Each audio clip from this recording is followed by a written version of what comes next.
turn my fan down a notch. Perfect. Well, thank you for coming tonight. We are going to be covering enriched air nitrox. My name is Benjamin Hadfield. I'll be your instructor for the evening.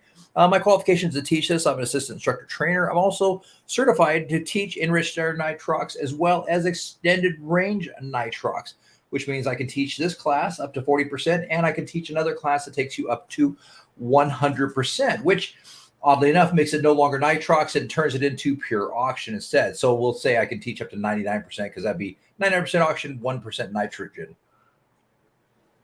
Take me a quick drink there so that my throat doesn't close up. Safety first, right? All right. Let's see here. Go click one more down. All right. So just as we're kind of going through our journey, I always like to kind of throw that out there that as you guys are moving through your diving journey, please get an idea of where you want to take your diving journey. And in that diving journey, there are a lot of cool and interesting places to go. For example, you can we have a wonderful altitude diving class, which gives you the idea of what it's like to dive at altitude and the safety precautions thereof. If you're interested in learning more about this type of stuff, you like the physiology behind diving, science diving might be for you as well.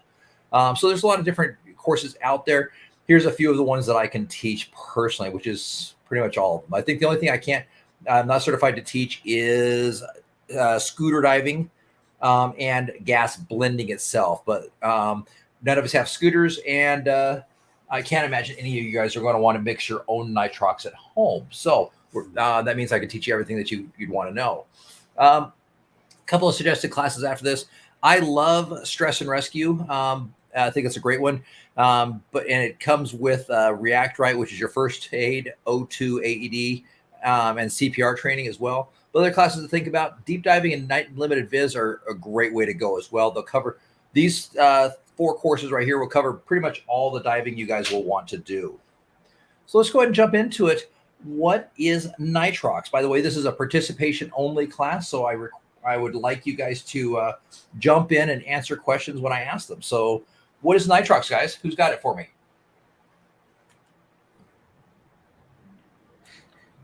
Any gas with more than 21% oxygen? Absolutely. Right from the homework, right? So nitrox is exactly that. We're going to cover exactly what nitrox is and the 2 levels of nitrox that we're going to learn to dive as well. And they are up 2 levels, not specific levels, if that makes any sense at all.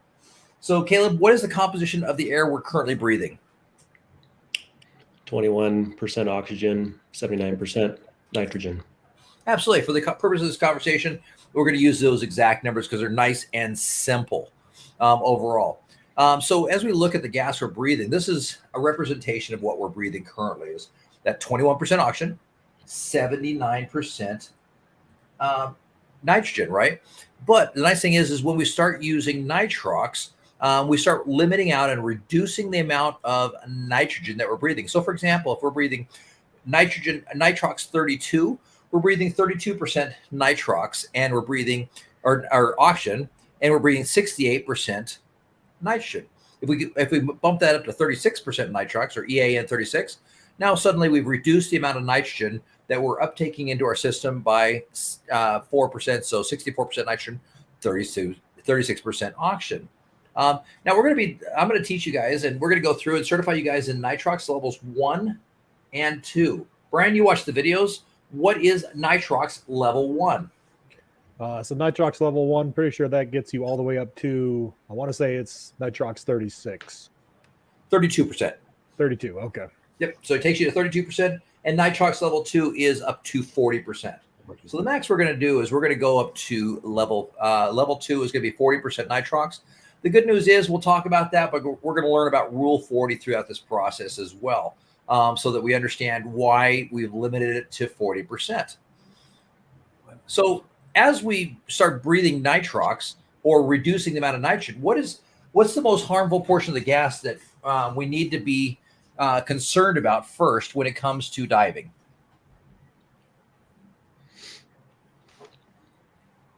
That'd be our nitrogen. Nitrogen, yeah, absolutely. Why? Why is that? So the nitrogen is what basically goes into our body, and will stay there even after we're at depth. And as we're trying to come up, that's what can expand and give us decompression sickness, among other things. Absolutely. So a lot like carbonation in a bottle, right? Is as if we take a bottle of Mountain Dew or Sprite or whatever your preferred carbonated drink is of the day, and we take that bottle and we shake we'll take this. This will be my bottle for the day. If I take that, I shake the snot out of it, right? And then I try to open it up, bubbles come out, right? You guys with me so far? Mm-hmm. Yep. So think about the carbonation bubbles the same as nitrogen, right? Those bubbles have to go somewhere. But anybody ever drank a flat soda? Cracked you a Coke and then put the top back on it and came back to it in the refrigerator 2 days later? Yep. All the carbonation's gone? Yeah, well, that's the good thing is you can take that flat soda, you can shake the crap out of it, and the same thing doesn't happen, right? So when we lose the carbonation, it doesn't we're not as concerned about wearing our new white shirt when we open that bottle because we know that it's not going to spritz and fly everywhere, right? And so think about the nitrogen in your system is the same idea. If I have less nitrogen in my system, I can't have as much problem when it comes to the bubbles coming out of my system because those bubbles come out. They start out as silent bubbles, right? They're so quiet and they're so small we really don't notice them there, and our body doesn't notice them either. Those same bubbles, they move up to bubble seeds, and then they start becoming larger, and we start being able to count them and notice them. And as those bubble seeds get larger, then they become problematic bubbles, and that's where we start getting into trouble, right? But the good news is if I have less carbonation in the soda pop, I have less nitrogen. I have less chance of that fizzing all over my brand new white church shirt, right? Which is just really not good.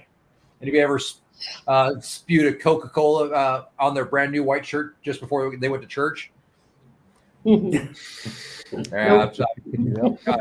Church picnic, right?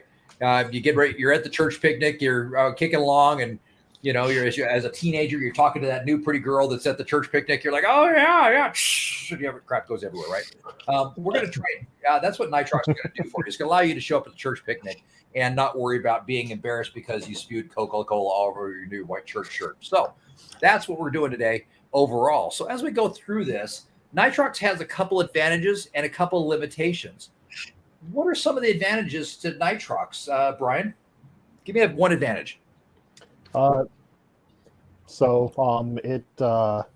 is overall safer. The example they give is if you use the same dive tables as you would for air, there's a less risk of decompression.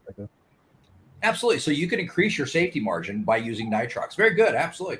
Eric or Anita, what's another advantage to Nitrox? You can stay down longer and have Absolutely. shorter breaks in between dives.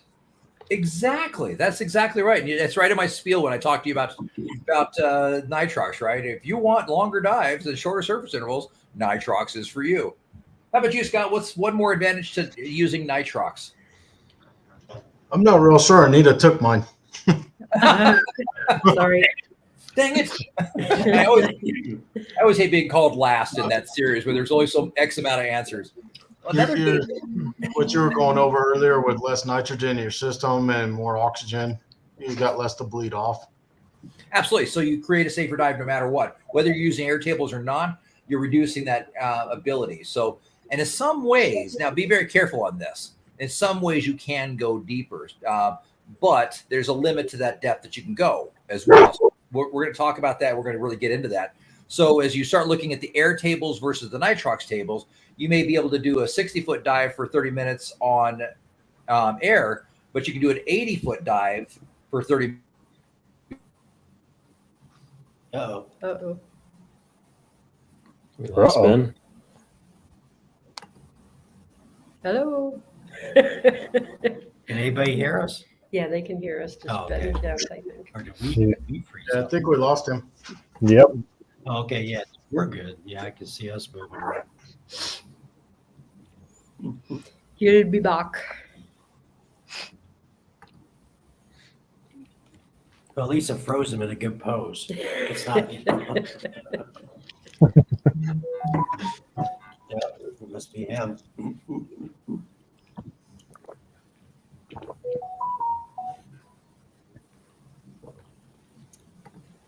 Oh, no, that's somebody else. Give me just a minute, he says. Okay. I'm coming. Internet took a quick hit.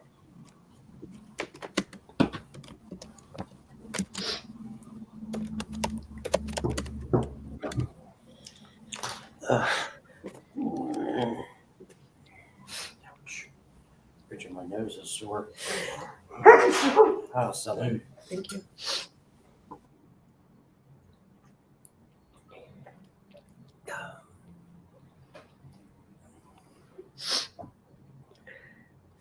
I think I'm gonna go blow my nose. Okay.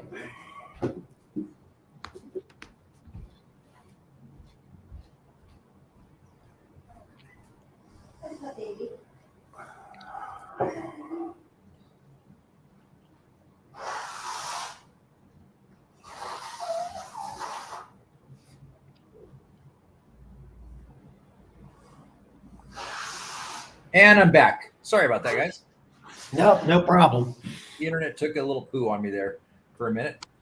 All right. So what we're talking about is the advantages of nitrox. So you can certainly get longer dives, not necessarily deeper dives, but you can go deeper and do the same thing. Other big thing about it is, and there's a debate on this. There is absolutely a debate. It depends on who you talk to, and Dan has a couple articles that actually contradict each other as well. But as a person over 30, you will find you have more energy after the dive. Prevalent thought process number one on that is that because your body is off-gassing nitrogen less because of nitrox, your body's not having to work as hard during the dive.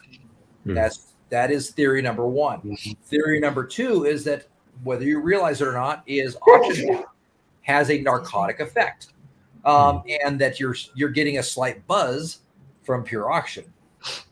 Theory number three is that pure oxygen has a cleansing effect as well, that it will go through and it will clear out the free radicals and bad stuff in your system. So if you're drinking, instead of drinking Coca-Cola all the time, you're drinking just pure clean mountain water, that your body will feel better. So those are the three prevalent ideas of that. Fourth one is that more divers than they realize are suffering from light symptomatic DCS and getting tired, and this is preventing that as well. So those are the four prevalent theories in the order that I tend to hear them and read them overall. Interesting enough, I was reading a really great article from a doctor in Palau, which is a very, very distant island, and she said that about 55 to 60% of the divers that come to her complaining of tiredness and being worn out are displaying mild symptoms of DCS or decompression sickness. So interesting theories on that. Which one's right? We can arm wrestle it on it later overall. But those are kind of the prevalent thought processes of why nitrox is better.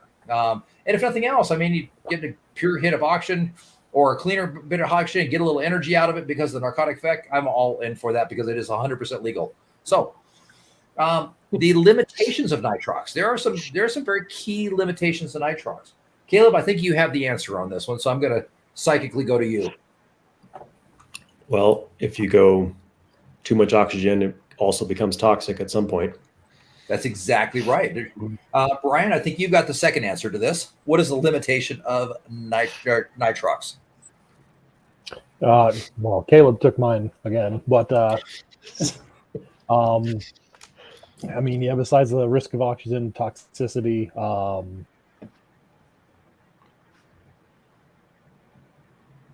kind of like you mentioned, there are some depth limitations to it, just based because the deeper you go, the partial pressure of oxygen will be greater. So there are some depth limitations with it as you get more richer liquids. Absolutely. Very good. That's exactly right. Those are the two main limitations to nitrox overall. So let's just kind of jump in, just do kind of a refresher of the idea of partial pressures. I need to reshare my screen here. I should have been doing that while I was talking, but I didn't because I'm lazy apparently. There we go. All right. So breathing more oxygen, the concept of partial pressure. So the idea of partial pressure is much like, actually I'm going to go back to this because I've got a better analogy for partial pressure. So partial pressure is like this. So this is a kitchen sponge, yes. Before you ask, yes, I went into to the kitchen and I cut up a kitchen sponge. Nikki was not happy with me. I had to go buy more kitchen sponges. So before you get into it and ask, yes, that's true. But it's kind of perfect, and it represents one molecule of the air that we're breathing, for lack of a better way to put it. So if we look at it, it's 21% oxygen, 79% nitrogen. It's occupying about one cubic inch, right, overall. What happens is, as we go down to 33 feet, everything gets compressed. And it gets compressed. And what ends up happening is you have the ability to fit 2 of the molecules of air in the same amount of space. So now at 33 feet, we've taken 1 molecule of air and 1 molecule of air that at the surface takes up 1 cubic inch of space. And we've squeezed both of them into 1 cubic inch of space because they compress because of pressure. Does that make sense, guys? Is that kind of a good analogy for you? Mhm. So that's Yeah, what it's we're really doing. good. Is we're taking that partial pressure of oxygen and we're squeezing it down. So if we were to go down to, I had 3 sponges and I lost one, so I apologize. So I'm going to make 3 sponges here. Give me a second with my. I swear to goodness, I had 3 on my desk, and I think I spilled a drink and I used one of them. But so if we had 1 molecule of air at the surface, and all of a sudden we go down to 33 feet, now we have, in the same amount of space, we have 2 molecules of air. So now instead of having the equivalent of 21% oxygen in that space, we now have 42% of oxygen in that same amount of space because it's compressed. 66 feet. Now all of a sudden we're at 3 times pressure. So we have how much? 21 plus 21 plus 21 is 43, right? Mhm. So we have now 43%. So that's No. 63. as we go down and go down and go down, we keep doing the same thing. So now we have the same. We haven't lost any of the amount of oxygen or nitrogen. What we've done is just compressed it into a smaller space. So that's really what we're doing with partial pressure. Now, where it gets really slick, when we start talking about the concept of partial pressure of oxygen and in nitrox, is we go down, 1 bar is 21% nitrogen, 79%. 21% oxygen, 79% nitrogen, right? We go to 2 bar, that's 42 and 158. But if we switch that over to 32% nitrox, all of a sudden we're 32% nitrox at the surface, 68% nitrogen. But as we go to 2 bar, 33 feet, all of a sudden we're at 64% oxygen and only 136% or 1.36 parts of nitrogen. So you can see there's a strong reduction. So if I have less nitrogen in my system, I have the less problems that can happen as I go along, right? Mhm. But we also need to realize that there's this other key piece, that at some point that partial pressure of oxygen will not be good for us. So I want to kind of keep that concept in the back of your mind there. So partial pressure of oxygen, based upon the depth of pressure, we're going to talk about how to calculate that partial pressure of oxygen. So let's look at a few things here. As we're breathing along, we're breathing a normal amount of air, 21% oxygen. But what happens if we get not enough oxygen to breathe? At 0.16, and I would encourage writing 2 of these numbers down. Actually, I want you to write 4 of these numbers down. 0.16 is the threshold for hypoxia. That's where exercise tolerance and mental performance begins to diminish at this level. So at 0.16, that is the point where we start having issues. At 0.12 of oxygen, of reduced partial pressure of oxygen, that's the minimum partial pressure to maintain consciousness. And it's approximate. Now, here's where it gets fun, is at 0.10 is I need you to write down 0.10 is a minimum partial pressure level that's required to sustain life. That's an important one. Sustaining life, I think, is kind of a big deal, right? Right. Mhm. Everybody wants to stay alive? Yep. Nice. Me too. I am fairly partial to staying alive. So at 0.10, that's partial. That's the minimum. Now we can go the other direction as well. As you saw from the previous slide, that partial pressure of oxygen, it starts building up and building up and building up. Right at 2 atmospheres on 32% nitrox, just 33 feet. All of a sudden, it's 64% or 0.64 parts of oxygen. Now, here's the thing, as you might realize, as we go deeper, that partial pressure of oxygen will continue to increase. 1.4, that's the partial pressure at which oxygen presents a moderate risk to diver. It's a recommended partial pressure limit for recreational divers. Write that down. 1.4 it's where it presents a moderate risk, and it's the point of partial pressure that you guys want to stay at or under. Make sense? Mm-hmm. Yep. Now 1.6 partial pressure is at which which oxygen presents a more substantial risk to divers, and it's the absolute partial pressure limit for recreational divers, period, bar none, in the sentence. Biggest problem. And we're going to go through that a little bit of why that is. But the numbers I want you guys to remember are right here. 0.10, minimum amount required to sustain life. That might be a test question. 0.16 is the part where hypoxia begins to occur and mental performance diminishes. 1.4 is the partial pressure, which it presents a moderate risk, and it's the recommended limit for recreational divers. Recommended limit. I'll leave that up for a moment as well. And if you'd like to take a screenshot, you're more than welcome to.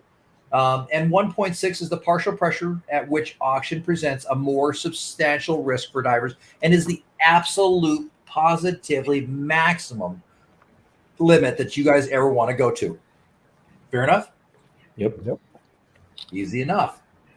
So how does that affect you guys? So as you guys start pulling out your handy dandy computers, this is one of the computers I use. I do a couple of things. The first one is I set a limit and an alarm that when I go above 1.4, it hits an alarm for me.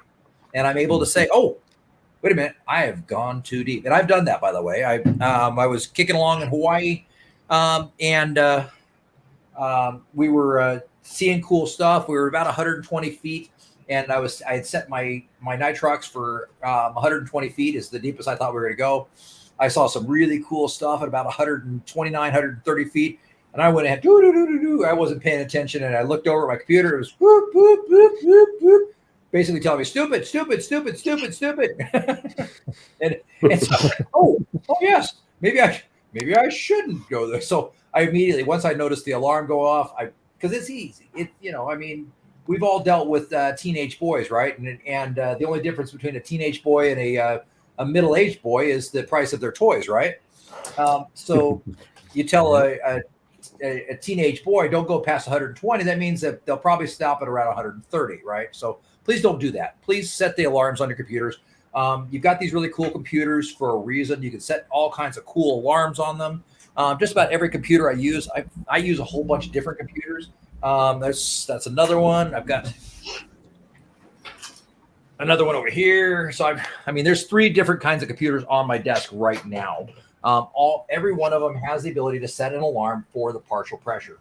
So don't be afraid to go ahead and set that partial pressure to 1.4 when you see that little bar go red and you're like, oh, red is bad, right? So fun story for you guys. I was on a dive boat in November. Was it last year? Yeah, it was this last year. Anyway, so I was so almost a year ago now, and we were just doing a recreational boat after the first dive. This young lady who had announced that she had 9 dives and very excited about that came up and she says, "Hey, Benjamin, my computer was buzzing at me and flashing and telling me to go up. What should I have done?" I don't know. Get a new computer. I don't know. So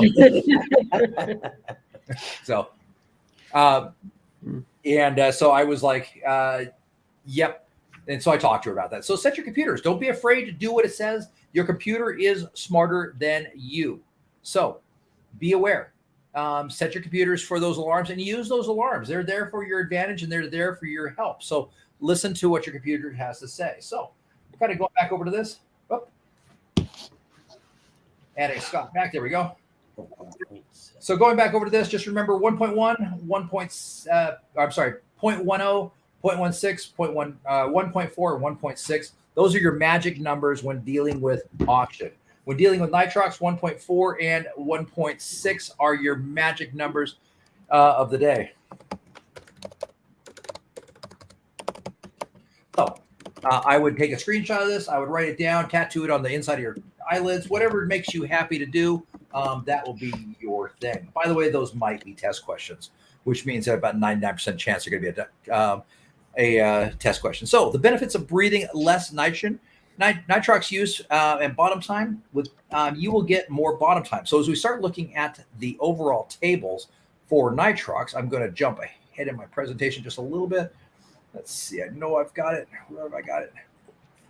Let's see. There it is. I'm going to share my screen again. So let's see. Let me jump back up here where you guys don't have all the answers to the questions I'm going to ask. That's not good. So as we start looking at this, here is the table we've been looking at all along in class. Here is our air depths. But if the next two over give us a quick line for nitrox. So we've got air. For example, if we did a 60-foot dive on air, that gives us 50 minutes of total bottom time. If we did a 57-foot dive on nitrox 36, all of a sudden we go from 50 minutes to 130 minutes. Is that significant? Mhm. Oh, absolutely. And it's just as significant when we start getting at the bottom times as well. So after you guys take your deep class, 130 feet is 5 minutes on air. 130 feet on 32% nitrox is 15 minutes, literally 3 times longer.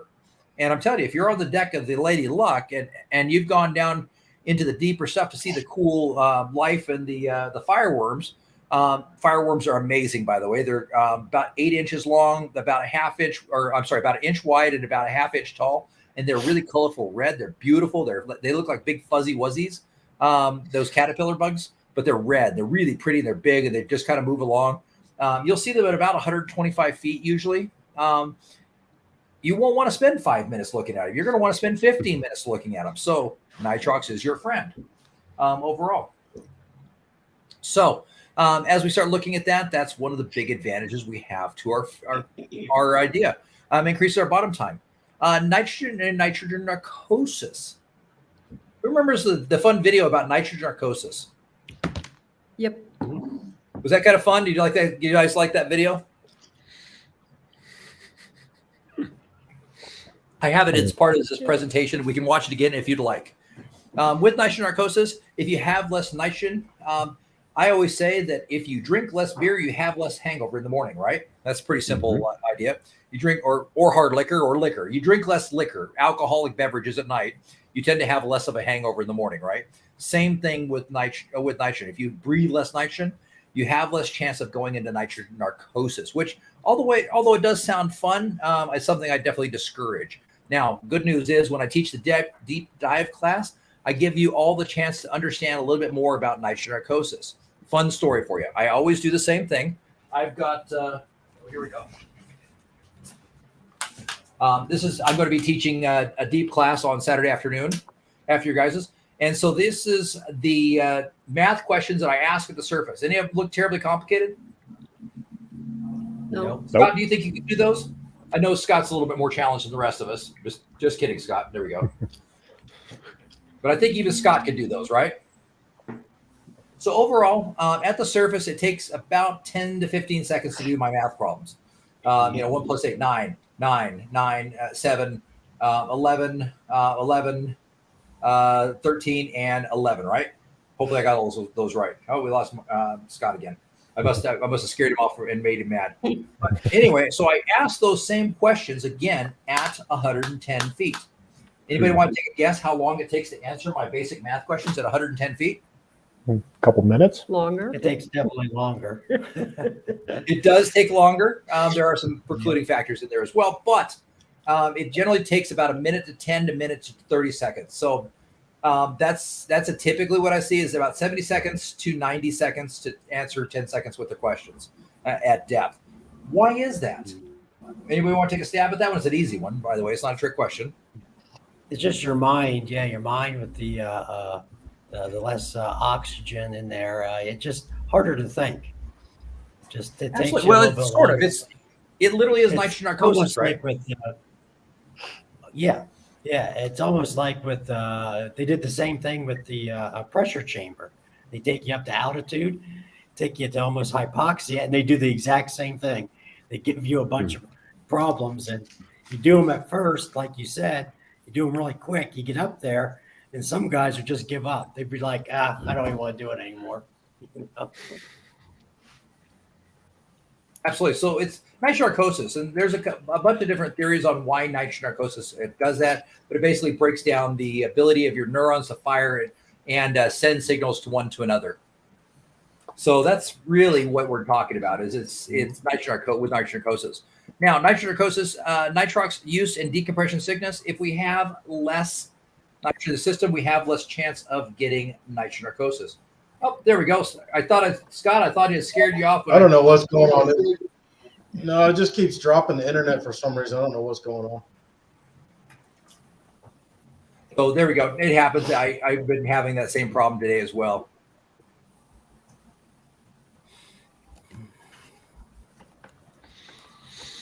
There we go. Okay. That's kind of the idea. Now, the sacrifice of nitrox and the safety margin. Now, the cool thing is Brian or Caleb wanted to, I can't remember which one of you, but one of you mentioned this. It was very clever. There's a sacrifice. You can sacrifice that nitrogen and you can run it as an air table. And one of the cool things is if you decide to run your nitrox on an air table, I'm going to put this chart back up for you. And suddenly I say, okay, I want to dive EAN 36 at 60 feet, but I'm going to run it on an air table, which means I'm going to limit myself to 50 total minutes, which means I've got 130 minutes of safety time. So look at the huge safety margin I've added to that. I've literally added 80 minutes of safety. So I've added like an 80% safety margin over top of everything else that something's not going to happen. I'm going to be safe. Now, adding a safety margin is not a bad idea at all. I definitely encourage it. I'm a big believer in safety margins and making sure that people are doing the right thing. And what are some reasons why you might want to add a little more safety margin to a dive, Scott? I just need to expect the unexpected. You never know what's going to happen or what's going to happen with your dive buddy. Absolutely. You're diving with your daughter. Why not add a little safety margin to make sure that she's extra safe, right? That's a great one. Eric, I have a feeling you have some experience in this. You ever gotten up the next day and gone to work with a cold or with a little bit of a hangover or a headache or had a fight with the wife the night before? All of the above. All the above, right? So if in any of those situations, hangover, sickness, and I encourage you not to dive when you're sick or with a hangover, but people do it. It happens. Dehydrated, tired. Nikki and I we went to Fort Lauderdale one time. We were spending 2 weeks in Fort Lauderdale diving. We were to arrive at 11 o'clock, pick up our bags, run over to the dive shop, pick up our tanks from the dive shop we were diving with, and meet the boat at 7 a.m. Now, that is not what happened, though. Unfortunately, the plane was delayed. We didn't arrive until 1 a.m. Our bags didn't arrive till 2 a.m. with our dive gear. So we went out, we rented our car at 1 a.m. in the morning. We got to the dive shop at 2:15. We still had to go back to the airport to get our bags. We didn't get to the hotel until 3:30 in the morning for a 7 a.m. dive, which meant that I couldn't fall asleep until 4 a.m. And we got up at 6. So I got a good solid 2 hours of sleep. And then we jumped on a dive boat and we did 4 dives that day. So you're exhausted. Oh my goodness. You're probably exhausted.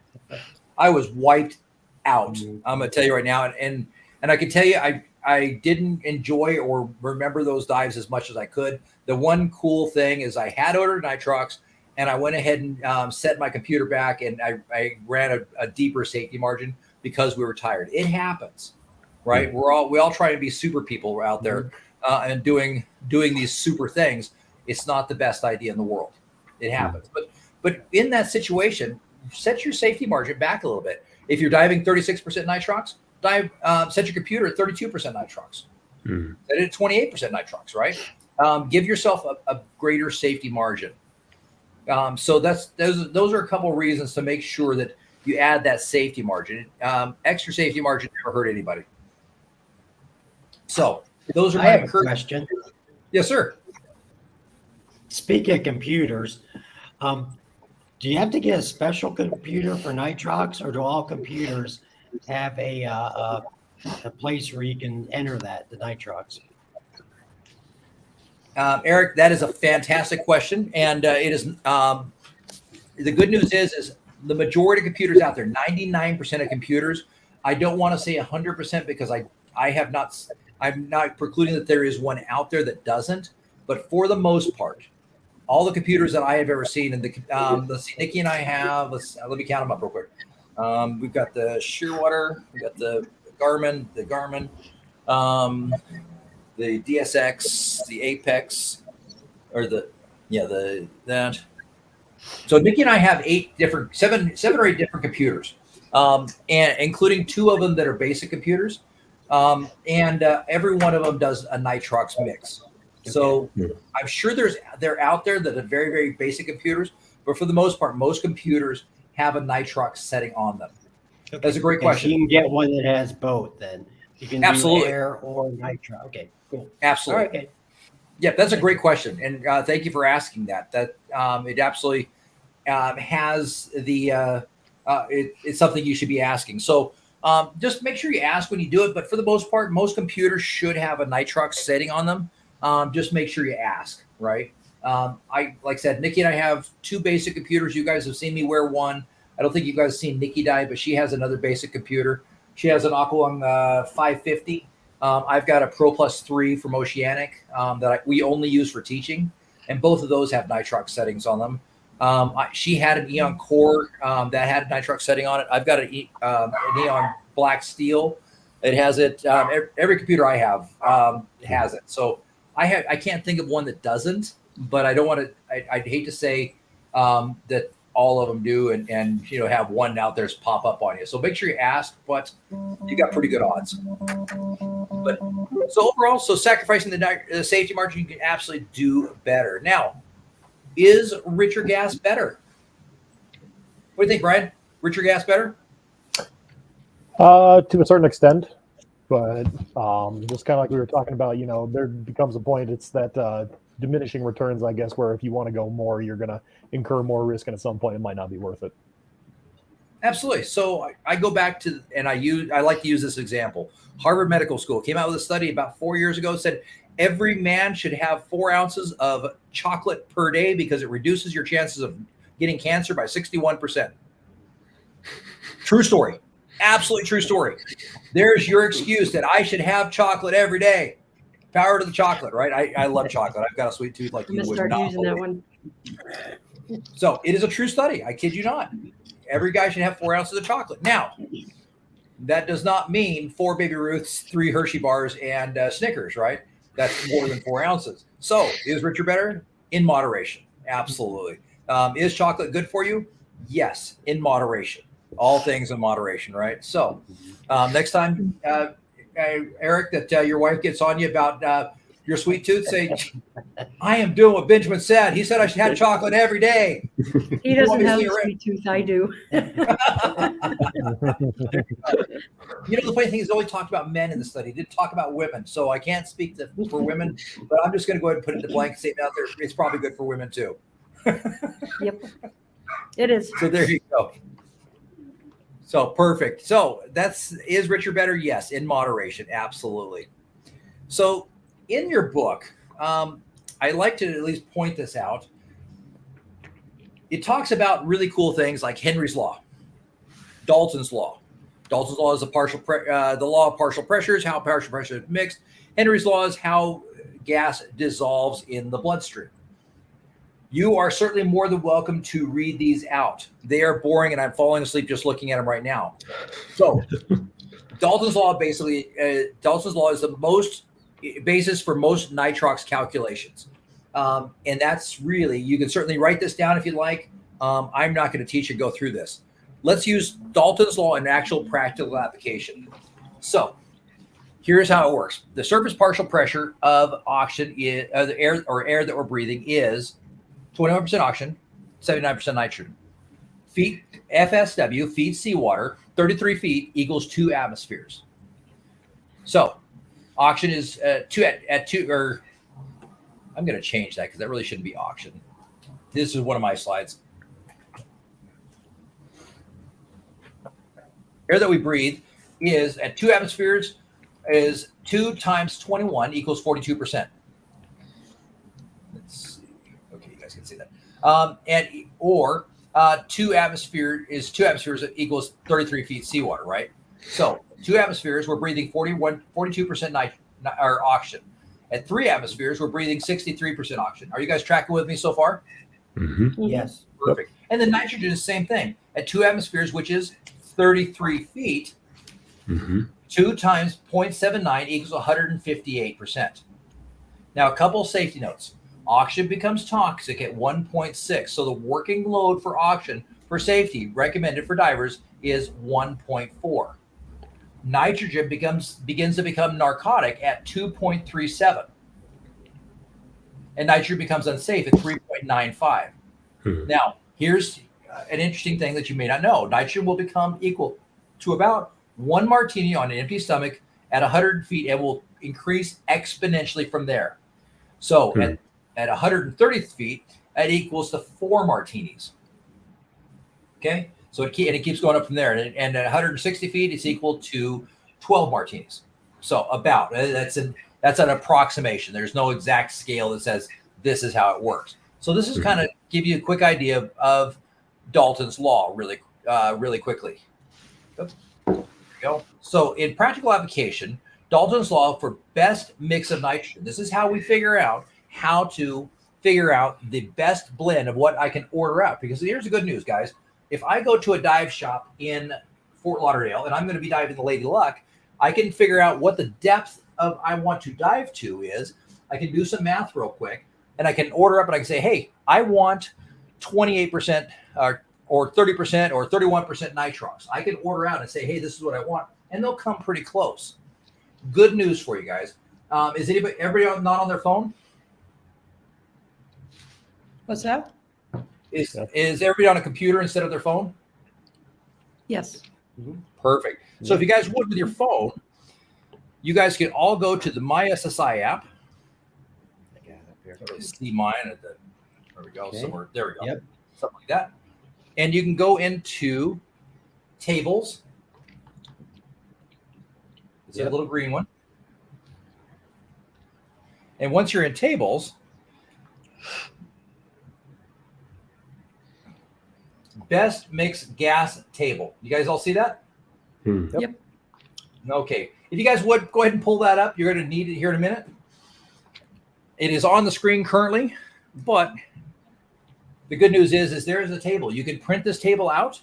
You can. It's on your app as well. You can download it on your app, and you've got it ready for you. But I'd like you guys to understand the math behind it. So let's do some quick ideas of how this works. If depth is 33 feet per atmosphere, and our 1.4 working load of atmosphere is the best mix, here's how I'm going to figure this out.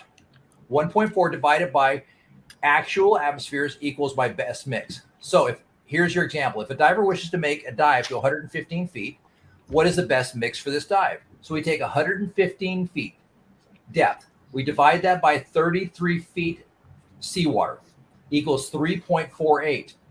We add that 1 back for the addition of the surface atmosphere. We have to make sure it take into account surface atmospheric pressure. Gives us a total pressure at depth of 4.48. That's our actual atmospheric pressure. Now, all we need to do is divide 1.4, which is our working load, by 4.48, and we equal 31% nitrox. Now, let's check it, right? So we're doing 115 feet, boom, 31% nitrox. That's how we do the math. We simply divide the depth by the atmospheres and add 1, and then we divide that by 1.4. That's all we're doing. This is all Dalton is trying to tell you. You guys can't see my screen at all, so that's not helping you a bit. Sorry about that. If you'd like to take a screenshot of this, you're more than welcome to. I'm sorry. So this is what I was actually reading to you guys. So here's what the table looks like. And again, 115 feet divided by the atmospheric pressure of 33 feet equals 3.48 plus 1 for the surface addition gives us 4.48. All we need to do is divide 1.4, which is our working load, by 4.48, and we'll equal 31%. And if we want to check ourselves, 115 feet, 31%. That's all I'm asking. It's pretty straightforward. And the good news is there is a chart. But this is how we get to the math that we get there. The math is not terribly complicated. And I can tell you, if you were to ask Nikki, she will tell you that she has never probably seen me actually use the chart other than in class. I just use the math. It's pretty simple math, and it's definitely not rocket science. You're welcome to take a screenshot of this, or if you'd like, I have a PDF with my formulas in it that I'm happy to send you. If you'd like me to send that to you, just text me, send me the math, or send me the notes, and I will happily do that for you. So I'm just that cool. Make sense, guys? Makes sense. Okay. Well, the good news is what you're going to find is Dalton's law is basically a simple algebraic equation. It's a very, very simple algebra. The other part of that is we need to know what is the maximum depth. How deep can I go with the nitrox blend that I'm diving? So good news is in that same area of charts, there's a maximum operating depth table in there as well. Did you guys all find that? Mm-hmm. So let's start with a couple of quick questions on the previous slide, if you wouldn't mind. I just want to make sure that you guys. So Anita, Yes. going to the best gas mix table, if I wanted to dive to 105 feet, what is the best blend of nitrox for me at 105 feet? 105. 34. 34 is exactly right. Good job. Brian, 120 feet, best blend. 120 feet, so that'll be 30%. Fantastic. Caleb, 140. 27%. And finally, Scott, have you found that table in your MySSI app? Yeah, I have Perfect. 100 feet. What's the best blend? 35. Ding, ding, ding, ding. You all can read a chart. Woo! Not that it's terribly complicated. You did a fantastic job. But the good news is now you know where to find it. And Eric, let's give Eric one. We didn't pick on Eric. Eric, what's 140 feet?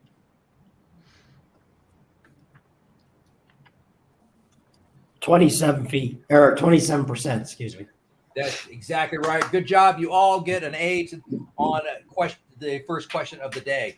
All right. So the other half of that is we need to also know what's the maximum depth I can go. So if I pull up to a dive shop and I order nitrox and they give me a 36% blend, how deep can I dive that gas? Here's how we do that. Remember, the maximum operating depth for maximum partial for working load is 1.4. That's where I want you guys to stay at. So we're always going to use this. Maximum operating partial pressure absolute is 1.6. So simply all we do is take 1.4 divided by the partial pressure of the cylinder minus 1. Pretty straightforward. So here's how it works. The diver wants to know how deep he can dive on a 40% nitrox blend. He takes 1.4 divided by 0.4. Is that the 0.4 is his nitrox, right? Equals 3.5. That 3.5 minus 1. Why are Eric? Why do I minus 1 in this situation?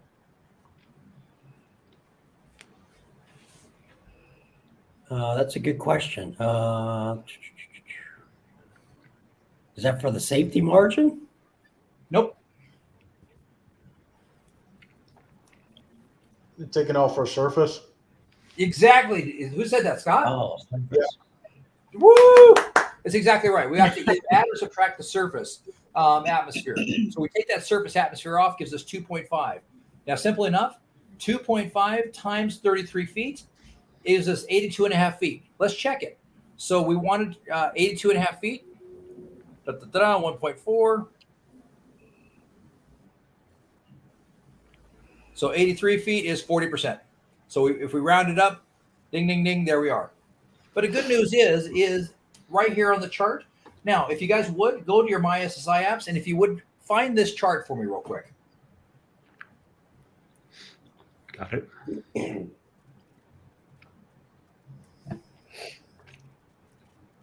Got it. It'll be called maximum operating depth. Open it. If you wouldn't mind, when you open it, I would open it in Italian. No, I'm kidding. Open it in U.S. Imperial. So let's start. Caleb, what is the maximum operating depth for 25% oxygen at a 1.4? 152 feet. That's exactly right. Brian, for 30% nitrox at 1.4. 30% nitrox at 1.4, that'll be 121 feet. Fantastic. Anita, 33% nitrox at 1.4.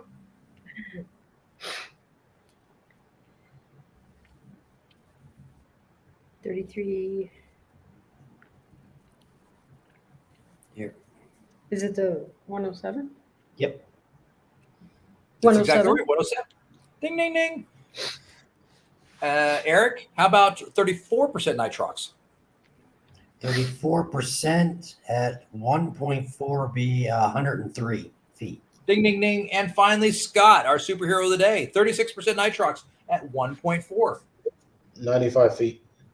95 feet is exactly right. So you start seeing there is absolutely a precluding depth to nitrox. Now, there's a lot of theories why nitrox causes that, and I would encourage certainly go through in the material. They'll talk about the Quastel metabolic theory, the Catherate theory, the iceberg theory, the Myers-Overton.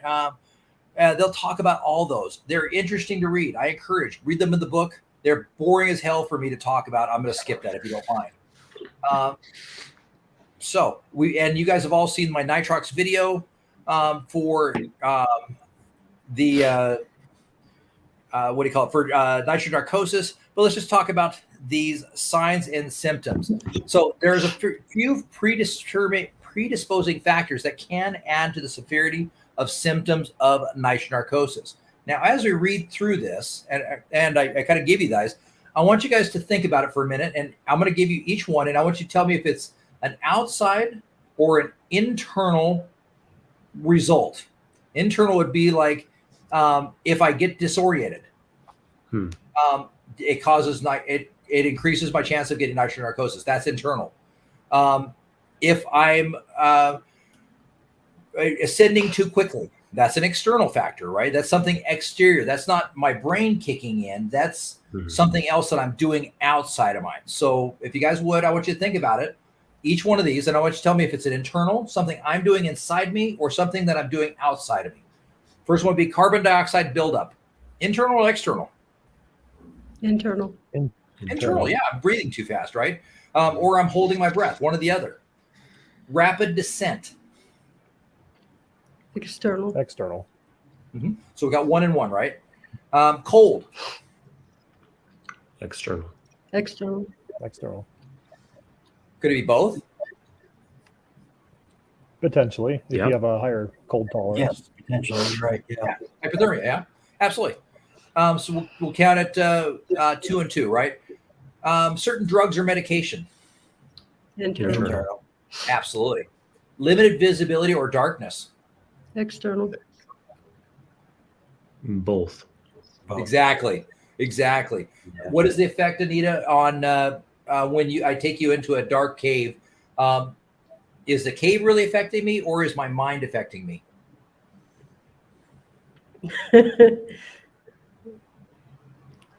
I would think cave, but okay, I guess both. There you go. Let me preface this with let me give this a story. When I was 6, my mom and dad put a gun rack in my room with a toy rifle on it because it was mine, and they gave me the coolest real Army helmet you've ever seen in your life. It was from like Korean War. It was an old Kevlar, steel dome, and they hung that on my rack. Well, I didn't go to bed till late after dark, and when I got in bed, the moon came through my window, and it shined on that helmet. It looked like a head on my gun rack, and I couldn't tell, and I was sure there was somebody in the corner of my room watching me. I watched that thing all night long until the sun came up, and when the sun came up and I could see it was a stupid Army helmet, I was so tired that next day. So it was definitely a cool thing. The Army helmet didn't change. It wasn't really an external factor. It was all internal. It was all in my mind. So think about that. What causes that? So dark and limited visibility, that's all your brain. It doesn't change where the bottom of the lake is. It doesn't change where the fish are at. It doesn't change anything. It's all your perception of it. So think about it like that. Loss of orientation. Internal, external. Internal. Absolutely. High air consumption. Internal. Absolutely. Internal. Inexperiences at depths below 60 feet. It's a tricky one, isn't it? Mhm. Kind of If was it's the your both, but With the inexperience, I'd say internal. It's all mind, right? You have it, practice it. Hmm. Task loading. Anybody ever had to do too many tasks at one time and get stressed out? Mhm. Mhm. Yes. Tell you a secret to this. If you guys continue to take classes with me, which I hope you do, one of the things I will, at some of my classes, I absolutely will task load you on different stuff.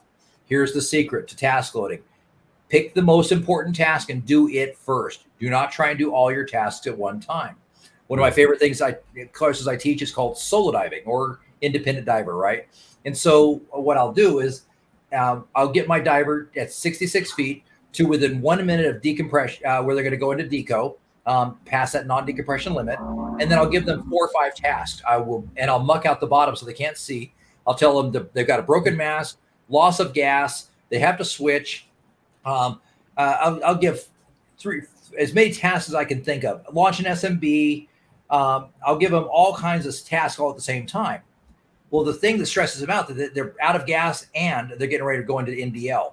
Simply enough, switch the gas, come up 10 feet. It gives you 10 more minutes of NDL to work with, and then you can do everything else. You can switch your mask. You can launch your SMB. You can do everything, but take your time and figure out the most important thing first. And usually the most important thing is first air, and second is time. So figure those two out, and the rest will figure out themselves. So task loading. How about lack of sleep? Internal, external? Internal. internal. Exertion, heavy exertion. Internal. Internal. Internal. Psychological outlook, expecting narcosis to be severe. Internal. Anxiety, Internal. time pressures. External. Internal. Both, yeah, absolutely, but mostly internal. It's, if anybody ever been had their wife yell at them because they're going to be late to church or late to dinner or late to a date or late to something. Honestly, Eric, you guys have been married for a couple minutes now. Has being 2 minutes late to anything ever affected the grand scheme of anything? No, it hasn't. Right? And Absolutely. So, yeah, and over the years, you just learn to accept it. Exactly. It's not like you guys are active duty Marine Corps and going to miss a ship. If you don't get the ship at exactly 0900, the ship is leaving without you. This is not happening. I promise you, things will happen. We're whether you're there at 9 o'clock or at 9:03, right? So time pressure is completely internal. And finally, fatigue. Internal, absolutely. Internal. Now, as you guys kind of think back the amount of time things that were internal versus external, what was the majority of them? Internal or external? Internal. Internal. And mostly between the ears, right? Mhm. So the biggest thing I can tell you about diving is being relaxed helps immensely. I am teaching you guys to do nothing and enjoy it. Spend your time focusing on this square foot. I jokingly call it, just this weekend, we were out at a dive site and people are like, well, what time are we getting in the water? I says, well, when I get my gear on, I'll walk down the water and I'll get in the water. They're like, well, what time will that be? I says, after I got my gear on. I will get in the water when I got my gear on. Not before, not and whatever time that is when I'm in. Now, I will tell you guys for Saturday, I would like you guys to be ready to be in the water by 9 a.m. Please, which means show up around 8:30. We can have our dive briefing. We can be prepared. It just helps me keep a schedule. The world will not come to an end if you get in the water at 9:01. I'm just going to tell you that right now. I tend to be prepared and I take a little preparation so there's not time on that. But calm your brain down. Relax. I am with you guys.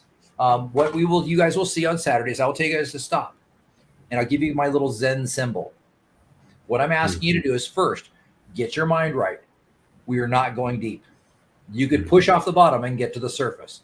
I am with you. You have 2 assistant instructors with you, and my wife as well. As really, I hate calling her assistant instructor because she deserves so much more. But you'll have basically 4 instructors for everybody. Scott, I'm going to have Nikki's whole job is going to be to watch after Riley. That's her number one and only job. The other two assistant instructors are to watch over the rest of you guys. And I will be doing all the skills with you. Relax. We're with you. I got this. I've done this once or twice. I've never lost a student, right? We're good to go.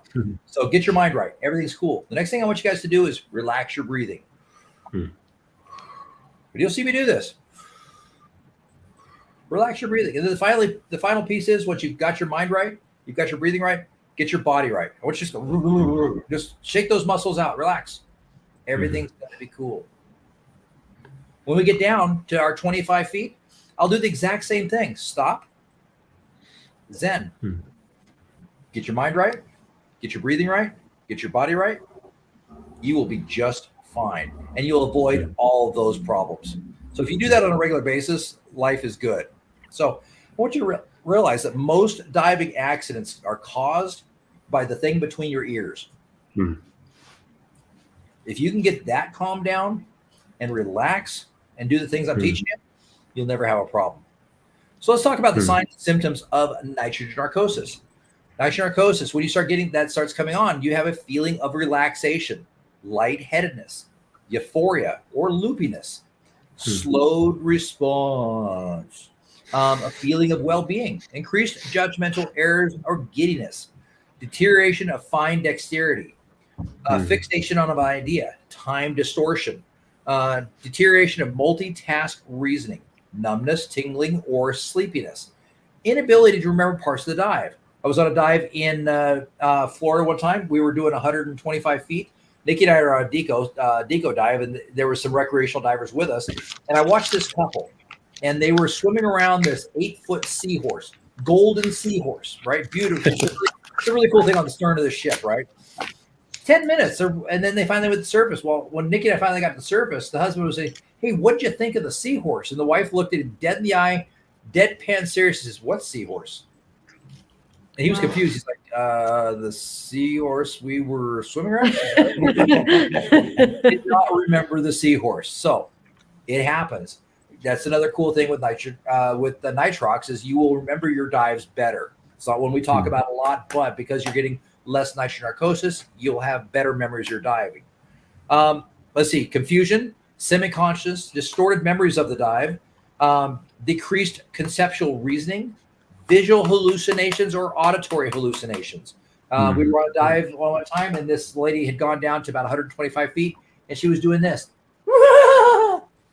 And we could hear her laughing. What the hell are you doing? You guys, sound travels 25 times faster underwater. You guys will hear me laugh at you. I'm laughing at you. You guys will do silly things and I'll laugh at you. It's fun. It's one of the reasons I enjoy doing open water, because you guys do something silly or I play a practical joke on you and then I laugh and you'll hear me. So you'll know I'm having a good time. I enjoy this. I enjoy what I do. But she was laughing and we're like, "What the hell are you doing?" She kept doing this. So we took her by the arm and took her back up and we got her back to the door. We're like, "What the hell were you doing?" She says, "I was partying in the ocean so I could see the mermaids and they were funny." Okay. Wow. You are not. Here's your sticker. So visual. How do I sign up for that class? Exactly, right? Let's go get narc. Now, good news is, if you take a deep dive course with me, which I encourage, it's a lot of fun. I have a lot of fun, at least. You will get the opportunity to start learning what nitrogen narcosis is all about. I will get you lightly narked. The cool thing is you will not realize you are narked until we come back up to the surface and I tell you how long it took you to do simple math. And I've got some other little games I like to play as well, but that's the one I'll tell you about. The rest of them are my little secret.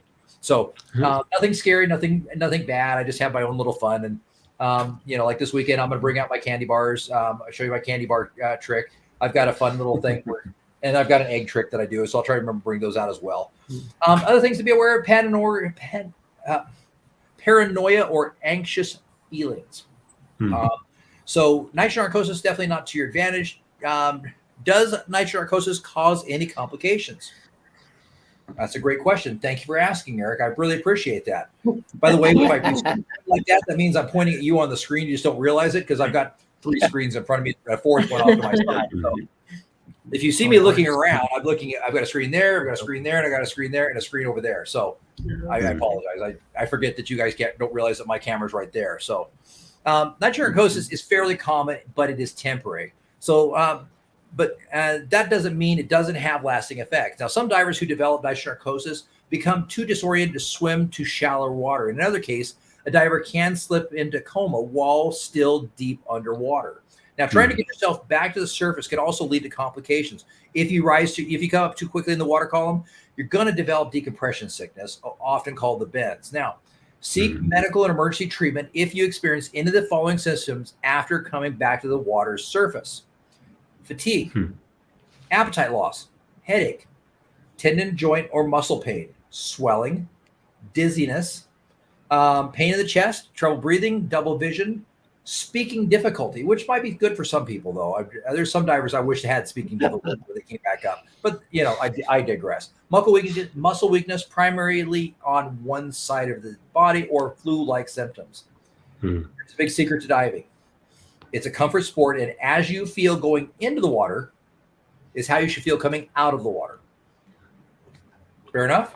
If you come out of the water and you got joint pain, or you're starting to swell up or dizzy or anything like that, something's going on. Your body's trying to say, hey, dude, something ain't right. You need to get it fixed. So please let your dive master and dive buddy and boat captain know immediately. This is not a tough man sport, Scott.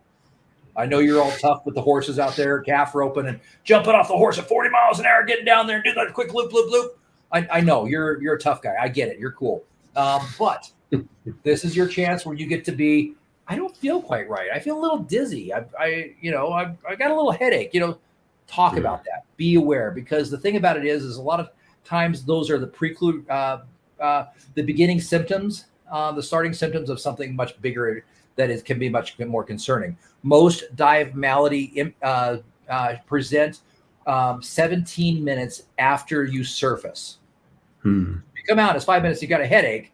There's a chance that at 17 minutes, it could be much worse and a much bigger problem. The primary symptoms begin to generally present around 17 minutes after a dive. So, something to definitely be aware of. So, how is nitrogen narcosis treated? The main treatment for nitrogen narcosis is simply getting yourself to the water surface. If your symptoms are mild, you can stay in shallow water and you can dive with your partner or your team while you wait for them to clear. Once your symptoms have cleared, you can certainly resume your dive at that shallower depth. Just make sure not to return to the depth where you started having symptoms. If your symptoms don't resolve once you reach shallower water, you need to end the dive and head to the surface. Now, interesting thing, nitrogen narcosis presents after a certain depth. What do you think that depth? Where do you think the shallowest known instance of nitrogen narcosis is, Scott? I'd say somewhere past 33 feet. Closing in on it. Let's try Brian. Shallowest known incident of nitrogen narcosis. 66 feet. 60 feet.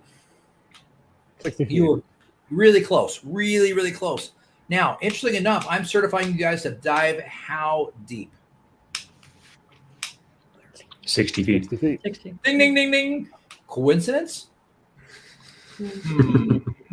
I think not.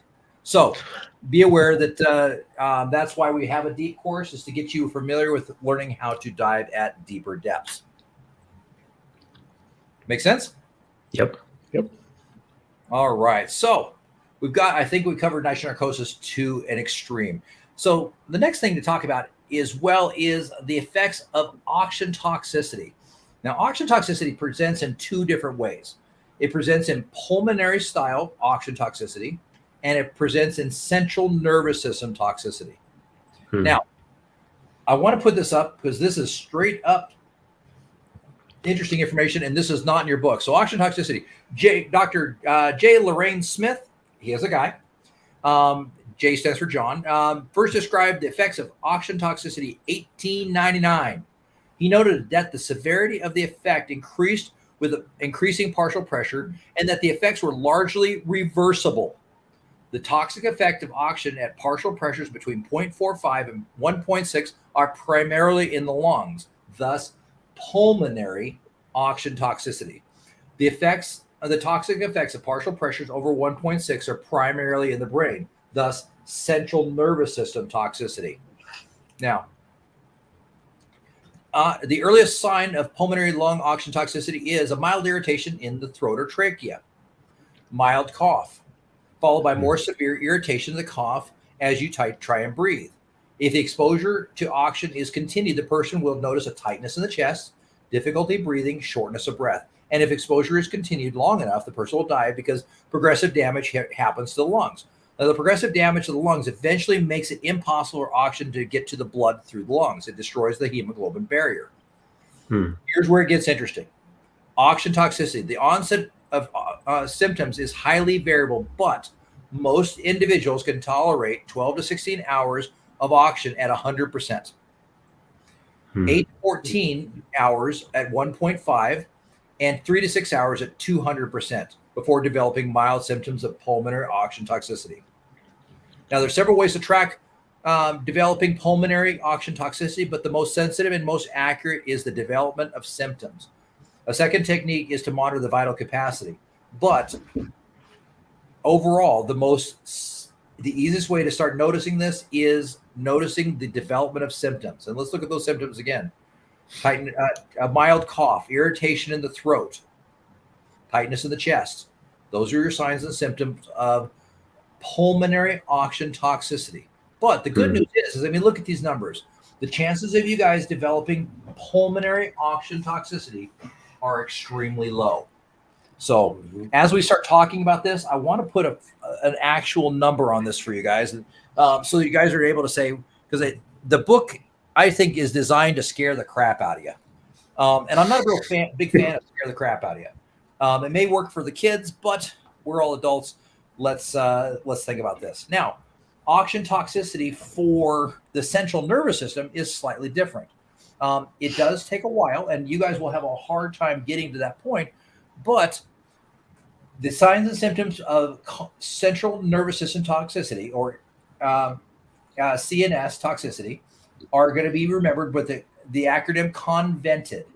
So that's convulsions, like grand mal seizures, usually without warning, vision, tunnel vision, or other change in your vision, ears, ringing. Now that's bad for some of us because I have pretty bad tinnitus, so I've always got ringing in the ears. So if it gets worse, I may worry. Nausea, mild or severe, continuous or intermittent. Now, just be aware where you get nauseous. If you get nauseous during the dive, it's one thing. If you get nauseous when you get back on the boat, especially if you went to Filiberto's that morning, it probably not oxygen toxicity. Twitching, usually in the facial muscles, most frequent symptoms. Irritability, behavior, personal changes, dizziness, vertigo, or orientation. Now, one of the things that we have the advantage here is, what are these signs and symptoms would you notice in somebody else? Eric, as you look through this list, what would you notice in your wife? Probably look for like the twitching or the convulsion, mainly. If I was to observe her, yes. How about irritability? You think you'd know your wife if your wife was irritated at you? I'm not sure. I'm never irritated. I could think it's just normal at the time. Excuse Fair me. enough. So as you start looking at those now, Brian, what do you think you might notice in yourself in this?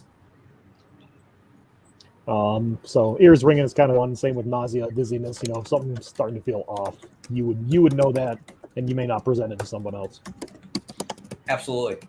So be aware as you feel going in the water is how you should feel coming out of the water. That's the biggest thing. I cannot stress that enough. If you come out and you've got tunnel vision, dizziness, you suddenly feel like you just want to rip somebody's head off. Now, be aware if somebody knocked your mask off during the dive or kicked you while getting back on the boat, you might be irritated at that. That's probably not CNS. That's probably just stupid diving syndrome, which happens. Absolutely. I don't usually let it get to me, but it's all good. I've never had an argument on the boat. So Caleb, question number 1 is for you. As you dive deeper, the narcotic effect of nitrogen gets greater. Ding, ding, ding.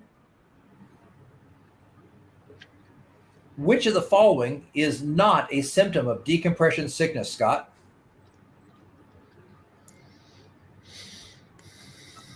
Is it the cyanosis? Cyanosis is exactly right. Now, there's 2 conditions that could present with bluish coloring of the skin. Scott, can you give me one of those? Oxygen toxicity. How about lack of oxygen? Hypoxia. Yep. Hypoxia be one. Brian, what else might cause my skin to turn blue in Idaho in the winter? With the cold water if you're getting hypothermic. Absolutely. So hypoxia or hypothermia. Those are generally the signs and symptoms of that. All right. But good news, Scott, you got the question right. I wanted to delve deeper into the question. Let's take it the bonus question. Yep. So let's see.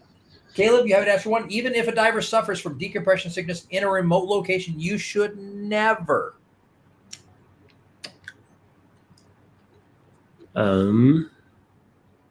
Recompress the driver underwater. Absolutely. Now, let's talk about that one for a minute. I had a dive earlier this year, actually, and I was diving the river out in under John's Hole. Went out to see the sturgeon. I ended up with about 20 minutes of decompression obligation, and I was coming along the wall and I got hit in a hard up current that tried to knock me up. I was holding onto a rock. There was only a little rock to hold on to, and then finally, after 4 minutes, it flushed me up. I still had 16 minutes of decompression left.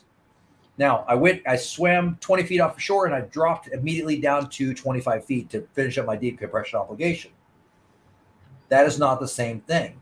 You can pop back down after a minute of breaking a safety stop or breaking a decompression obligation because you haven't begun to show the signs and symptoms of decompression illness.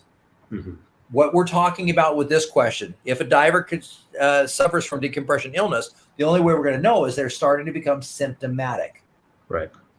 So if they're becoming symptomatic, they've been on the boat for 10 minutes, 15 minutes, and they're getting joint pains, nauseas, narrowing of vision, yada, yada, yada. We don't put them back in the water at that point. But if you blow a safety stop, you can always pop back down. If you've been on the surface for 15 seconds, pop back down and get your safety stop knocked out. You're not symptomatic. It's not a problem as well. So I just want to be kind of clear on that. It's definitely been a question I've had asked me before. So I figured I'd go through it. Let's see. How about Eric? Hypoxia is by far the most common form of hypoxia. That's just fun to say. It's like a tongue twister. This condition is where it's a tongue twister. It is. Let's see.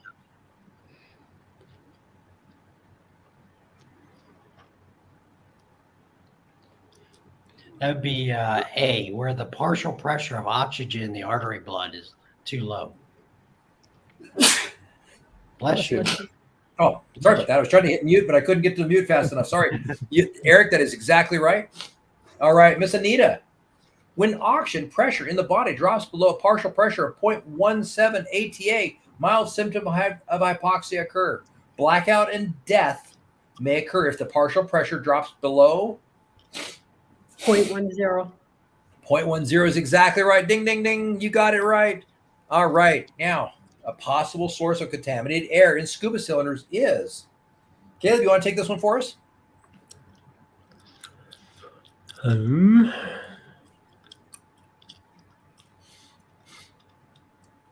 All answers are correct. Absolutely. You'll find in third world locations that they use diesel generators or diesel compressors, and sometimes they'll put the exhaust too close. It's one of the reasons we suggest that you smell your air before you dive it. If it smells like anything, it is not good air. Don't breathe it. Fair enough? Sense. Yep. Here we go. All right. Continue our cavalcade of values. Let's see. All right. So the desaturation model we need to be aware of is, and I'm going to teach you guys a little bit different kind of safety stop, is to decompress at a safety stop. And that's generally going to be, in the book, it's going to say 15 minutes for 3 to 5 minutes. And that's the sign and symbol. This is a sign and symbol for a 3 minute safety stop. If you can see, if he's doing all 4 of his fingers, it'd be 4. If he's doing all 5 of his fingers, it's a 5 minute safety stop. I want to teach you guys a little different kind of safety stop. So the idea is that each one of your cells can only hold so much nitrogen before bad things happen. They'll get to an equilibrium of the partial pressure of the nitrogen around you, but as you start to ascend, that partial pressure become too much for the cell to handle, and that's called the M value. The M value is the maximum amount of nitrogen a cell can handle on an ascent. Now, the safety margin is a gray area. Now, Caleb, how you expel nitrogen, Brian, how you expel nitrogen, Eric and Anita and Scott, how you guys expel nitrogen is different than how I expel nitrogen and how you each expel nitrogen from one to the other. So there's not a hard, fast line, and it can change day by day by day. So if I'm tired on one day, I'll expel nitrogen differently than if on a day where I'm well hydrated, for example. So what I want you to take away from this slide is pretty simple. That the dive tables and safety stops are how divers manage the size of the bubbles in their dive stream, their bloodstream. 2, safety stops assist in the reduction of the size of the bubbles. 3, there's no clear line between good and bad. And 4, every diver is different in the way their body manages the bubble size and reduction. Takeaway, do a safety stop. Simple enough? Yep. Yep. Now let's do this just a little deeper. So this is a chart you guys should have seen on Monday, but this is 3 different types of divers. Diver A is a direct set. So this is divers that did at a 25-minute dive for 120 feet on nitrox. Diver 1 came directly to the surface. No safety stop. His residual nitrogen point at the 17-minute mark was almost 120,000 bubbles per cubic liter. That's a lot of freaking bubbles. Okay. Now, as you can see, over the course of time, at 30 minutes, he went down to 60,000 bubbles per cubic liter. At 60 minutes, he was at 25,000. All the way out to 2 hours, he still had 19,000 bubbles per cubic liter. A lot of bubbles. Diver number 2 did a 2-minute safety stop at 3 meters, 10 feet. Okay. Now, what we can see is there's a dramatic reduction in the amount of residual nitrogen in his stream. He was at 20,000 bubbles per cubic liter at the 15-minute mark. And you can see over the course of time, even at 2 hours, he was down to about 6,000 bubbles per cubic liter at 2 hours. Now, diver 3 did something a little different. They stopped for 1 minute at 20 feet and for 4 minutes at 10 feet. Here's what they look like.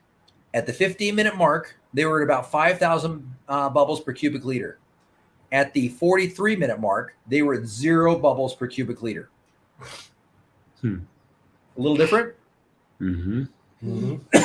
Now, the thing about this slide is this is not from SSI, this is from TDI, but it gives you an idea. A safety stop reduces bubbles. A longer safety stop reduces more bubbles than a shorter one. And a 5-minute safety stop during a repetitive dive increases the safety margin dramatically. Takeaway, do a safety stop, please. Fair enough? Yep. Sounds good. So, again, 1 minute at 20 feet, 4 minutes at 10 feet. Knock that bad boy out. So let's talk about the dive tables for a little bit. So the dive tables were invented in the 50s for the Navy. That's where they came from. Their intended use was the Navy came to the Scripps Institute, the Naval Experimental Dive Unit. And they said, hey, our divers are getting sick. What can we do to make them safe? And they said, okay, well, what do you want to do? And they said, well, we need them to be able to go down and accomplish a task. And they said, okay,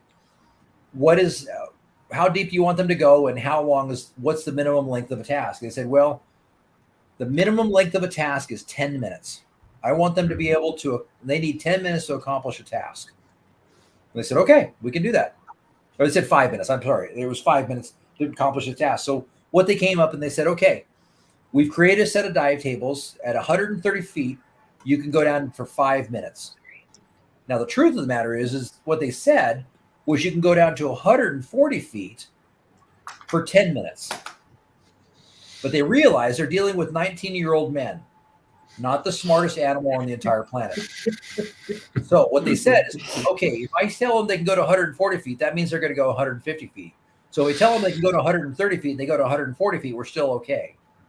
And if we tell them they can only stay down for 5 minutes and they stay down for 10 minutes, they're still okay. So you can see really quickly, they built in a safety margin to this. So what they've done is built up a basic safety margin into the dive tables based upon creating a safety factor for the least common denominator, and which the least common denominator is the average American male, because they're not the smartest thing on the planet. Just look at our president. I'm sorry, I didn't say that. So if we had a woman president, maybe it'd be different, other than Hillary. But anyway, I digress.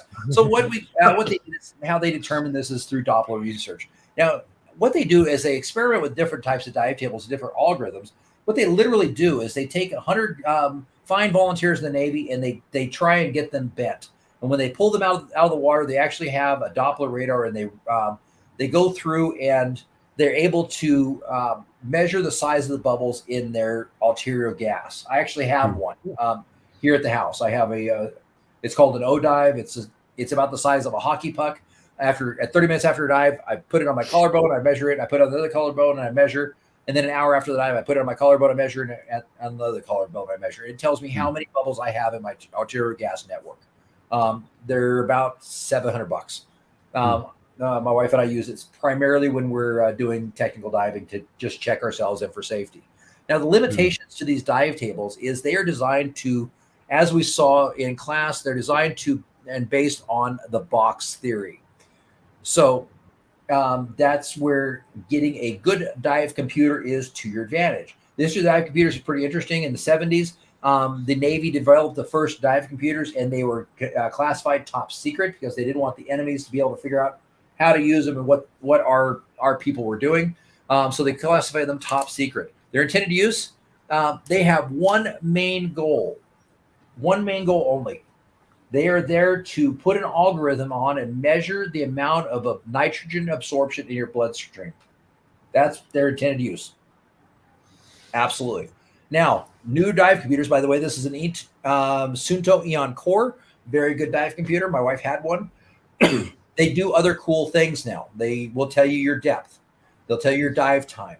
They will have an ascent bar on the side for you, and they'll tell you gas pressure as well. And they'll also give you the amount of time until you hit the no decompression limit. So they get pretty slick. They'll give you quite a bit more information. And 99% of them out there will also be able programmable for nitrox as well. Very simple, easy to use. I use the Big Brother for this one. So that's what they do and how they work. So there's different types of profiles that impact decompression theory. And the idea is multi-level diving is what we'll be doing. The problem is the algorithms that were built into these computers are designed for deepest first multi-level diving, a standard profile dive, where I do my deepest dive first and I go shallower and shallower and shallower. The problem is by reverse profiling a dive in a multi-level scenario, is it throws a monkey wrench into the works, and it doesn't allow the algorithm to fully put together an idea of how things should be or what should happen. Other things to be aware of in your decompression profile are altitude diving. So getting in and understanding the basic idea of altitude and how the theoretical depth of altitude with the reduced surface partial pressure of air affects the depth and the algorithm of diving is definitely one of the things to be aware of. Now, most good computers have a way to take that into account as well. But understanding what it's doing and how it's taking those into account are definitely to your advantage. So, for example, my Apex DSX computer and my Shearwater Perdix both have automatic altitude adjustments. They know. My Garmin Mark II obviously has that as well. My Suunto Eon Core is not automatic. I have to program it to the altitude I'm diving. So be aware. The other thing you have to be aware of as well is you need to make sure that you are programming them to either salt or freshwater as well. So those are some of the limitations. There is not an automatic adjustment for salt or freshwater, but you need to make sure that if you're diving a computer, that you set it to the correct salinity that you're doing. Now, in some areas, they also have a third salinity.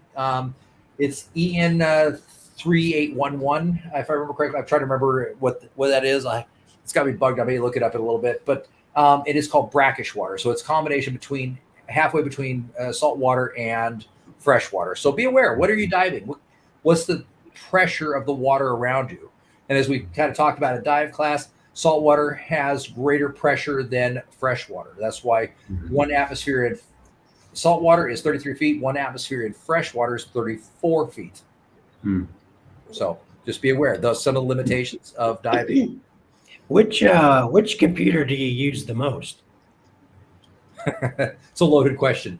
I just switched over to the Steel Black. I'm really liking it a lot. And so right now it's my soup du jour. Before that, I was using and I still use the Apex DSX. Very good computer. Both of them will do everything that you guys are wanting to do. For my hardcore tech diving, if I'm getting into some deep and crazy tech diving, I use the Shearwater Perdix. It's my number one computer for that, and then I always use it backup. I've got a Garmin Mark II that's all usually. It's very rare that it's not my backup computer. I don't use it as a primary computer. So for what you guys are doing, I would suggest the Eon. It is a great computer. The Pro version of this, this is the Eon Steel Pro or Black, $10.99, and you get a discount for buying it through the shop while you're enrolled in a class. The Apex DSX, very nice computer, $14.99 if I remember right. So $13.99 or $14.99, so a little bit more, but it comes with an auction sensor, so you can actually measure your nitrox. So. Pretty slick. I have not actually used the oxygen analyzer on it yet. I have a separate analyzer that I carry with me, so I haven't had to use it. But so I dive with the shop sells, and they're very, very good. So for you guys, I would suggest the Eon Core. I think it's a great computer. I think I had a picture of. Yeah, I did have a picture on it. Looks like this. And it comes in a couple of different colors. It comes in yellow, white, and black, if I remember right. So. Great computer, 3 simple buttons. I loved when Nikki dove this because I could be within 10 feet and I knew how much gas she had, and I could see the display from 10 feet away. I really liked it. In fact, I did a deep dive class with somebody that had one of these the other day, and I could see that he was getting close to his NDL.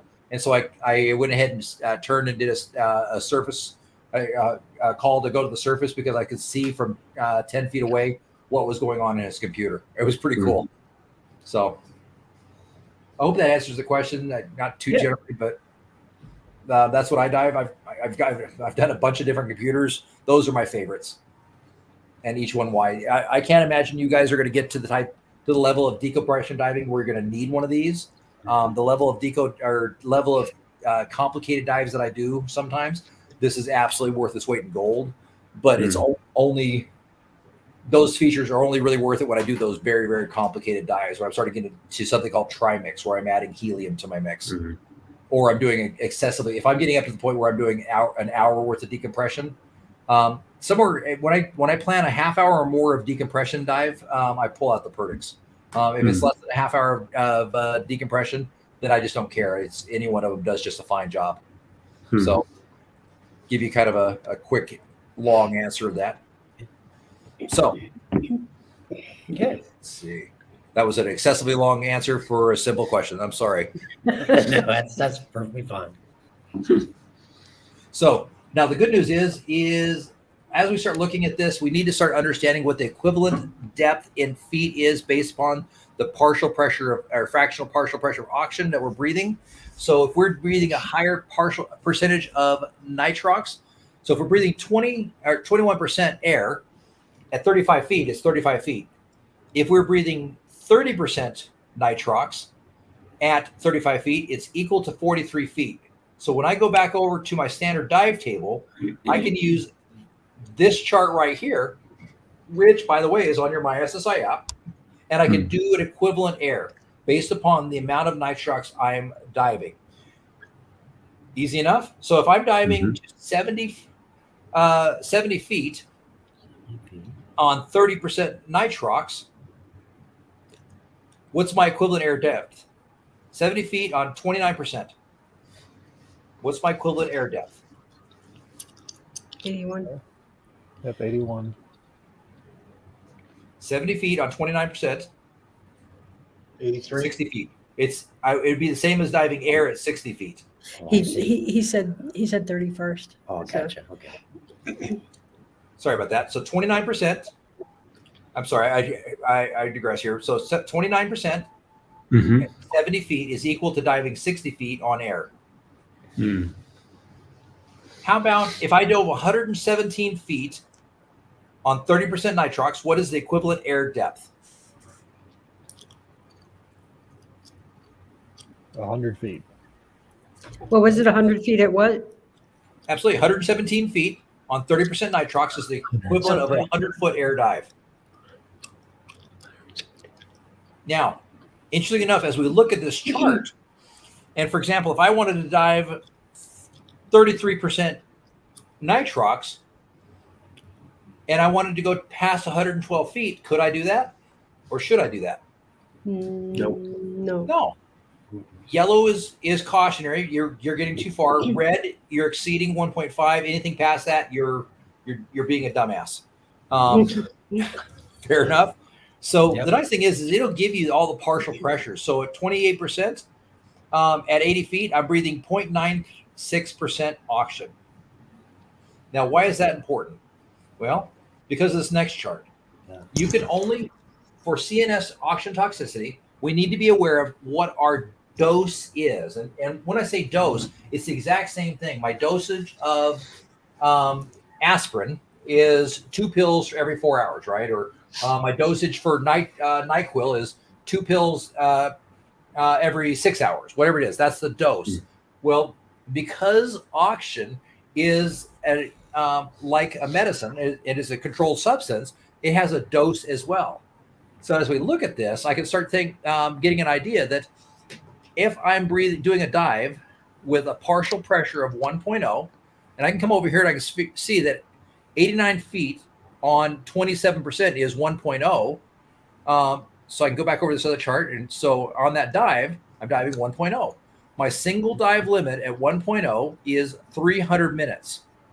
But I can also add this up and I can say, okay, my 24-hour limit is 300 minutes. Okay. So I can come over and say at 30 minutes of dive time, I've done 10% of my daily limit and 10% of my 24-hour limit. If I get higher than that, for example, I get to 1.4% partial pressure of oxygen, I now have 150 minutes of total dive time that I can do in a single dive and 180 minutes of total 24-hour limit, which means if I do a 60-minute dive at 1.4, a 60-minute dive is going to give me 40% of my single dive limit. It's going to give me 33% of my 24-hour limit. So that means that I can do I can do 4 dives basically for 60 minutes at 1.4. Does that make sense, guys? You can do 4 dives or 2.5 dives? Well, let's take a look at it. So 33% of my daily limit. Mm-hmm. And you're absolutely right. My math is off apparently. I'm sorry. So 33. If I'm taking 33, I could do 3 dives. I'm sorry. My bad. Thank you for catching that. So I meant to do that. No, that's I was testing you. Yes, that was it. No, it's 9 o'clock at night, and I've been up since 5. So so you can do 3 dives for 60 minutes on 1.4 in a 24-hour period, right? So that gives you your total limit. So the nice thing is these are both on the same chart. So if you get the equivalent air depths, you should have the clock exposure time as well. So I can look over here and I can say, okay, today I'm doing a 100-foot dive on 30% nitrox. That's 1.36. So then I go over to chart number 2, 1.36. We'll say 1.4 on that for that amount of time. I've got a total single dive limit of 150 minutes, a total daily limit of 180 for my dose. Now, it is to your advantage to never ever push the limits and get to 100% of anything within diving. Like we talked about the other night when we were doing the dive tables. And we said, okay, I'm planning out my dive. Do I want to plan out a 40-minute dive at 70 feet, or would I better off planning a 35-minute dive at 70 feet, right? So plan some safety margin in. Now, the suggested from SSI and from Dan is to stay 80% of your daily limit or less. Does that make sense? Mhm. Yep. 80% or less. So I encourage you guys, go through these charts and look at them and say, okay, I have this open. When I get ready to do my dive planning and I'm diving nitrox, take a look at them. Now, the good news is, as we start looking at a multi-level platform, you guys saw my 2 hour and 15 minute or 2 hour, 20 minute dive, whatever it was, I forget. And you start getting the idea that, wait a minute, I wasn't down at 40 feet for 2.5 hours. My average depth was 25 feet. So the nice thing is your dive computer will track the amount of partial pressure of dose of oxygen if you program it correctly. Make sense? Yep. So make sure you know that where to find the CNS clock on your computer. Most computers will have a CNS clock on them, and it'll track that for you with nitrox. If it has a nitrox function, it'll track that as well. Easy enough? Makes sense. Yeah. All righty. Now, question for you guys: do we really need to cover flying after diving? No, Okay. What's the recommended limit? 24 hours. Ding, ding, ding. 24 hours. Perfect. All right. We're almost there, guys. We are in the final home stretch. 4 slides. Let's see. 1, 2, 3, 4, 5 slides left. Sorry. 5 slides left. This is the one of 5 here. So analyzing your nitrox cylinder is very simple to do. Simply enough, what you're going to do is, 1, you're going to calibrate your nitrox sensor. The easiest way to do that is either to use a new, after it's cleared itself, and program it to 21%. Or you can read it on a known gas. If you have a nitrox cylinder that you know for sure what the gas is, or an air cylinder, you can calibrate it on an air cylinder to 21%. Once you've calibrated that nitrox cylinder or nitrox analyzer to the correct amount, then simply enough, you turn the valve on slightly till you start hearing it hiss. Once it starts hissing, you'll place the sensor portion up to the valve and give it a few minutes to the point where it stops, the calibration stops moving. It only should take about a minute. And once that number stops moving, that is the amount of nitrox in your cylinder. Pretty simple stuff. On Sunday, anybody that's diving nitrox, I'll bring my nitrox analyzer and we will analyze your tanks together. So for you guys, let's see, for all 5 of you guys will get a chance to analyze your cylinders, and we'll do that together. Now, be aware that using a higher partial pressure of oxygen increases oxidation and wear, and it also increases the risk for fire exposures as well. Now, there is something called the Rule of 40. And with the Rule of 40, basically tells us that most gear that we have is going to be designed to be used up to 40% nitrox. That it won't have an issue with it. But all cylinders should be prepped and cleaned for nitrox. What that means is the first thing you do is they clean and with a little bit of simple green on the inside of the cylinders to get rid of any oxidization or free radicals that are in the cylinder. And they dry it out and they rinse it and tumble it. The next thing they do on the cylinders is they will change out the O-rings with Viton O-rings that won't oxidize and wear as easily. So, but with your regulators, most regulators are designed with Rule 40 in mind. Just as you guys buy regulators, make sure to ask, is this Rule 40 or rated for up to 40% nitrox? Now, what's the highest level of nitrox I'm certifying you guys to dive today? 40. 40. Is that another coincidence, right? How many coincidences? So that's why we certify you to 40% nitrox, is because most gear is rated for up to 40% nitrox. So make sure that as you guys get ready to dive nitrox, take a look at things though. Make sure that the delivery system is correct. Make sure to do a visual inspection and make sure your gear is ready for this as well. Be aware that nitrox will cause oxidation and can deteriorate seals and valves much more quickly. Now, as we look at the cylinders, all our cylinders should have a visual inspection, and they should be visually inspected. How often, Scott? Every year. Once a year, absolutely. They're hydrostatically tested once every 5 years, visually inspected once a year, and they'll have a sticker on the bottom of it somewhere that looks just like this. As part of that sticker, it'll also tell you if it's been O2 cleaned, meaning it's ready to go, and it'll have the date on it below. Now, when you guys pick up your nitrox cylinders, there's a few things you need to do. The first one is ignore and don't put a freaking tag like this on your tank, because that's a dumbass idea to do. Take a piece of tape, and on your cylinder, the first thing you're gonna do is after you've done I'm sorry, I'm blanking out on it. A calibration and analyzation on your tank. I'm sorry, brain aneurysm there for a minute. Once you analyze it, you're going to put the partial pressure of nitrox on it. So if it comes out to 32%, you're going to write on it 32% and put it right at the neck of the cylinder.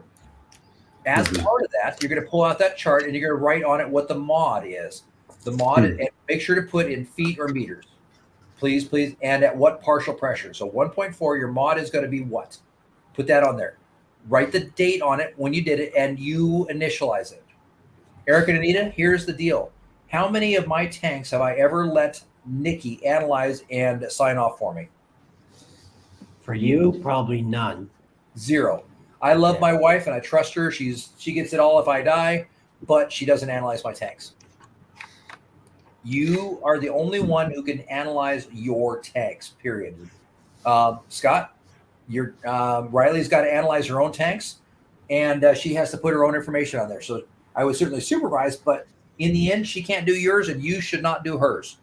She needs to do her own. In the end, we're all responsible for our own diving. You can certainly supervise and check people, but in the end, they have to do their own. So sign it off. All tanks should have a nice nitrox band around them as well, and to make sure they're taken care of. But every single time, if you pick up a nitrox tank, you need to know what you are breathing.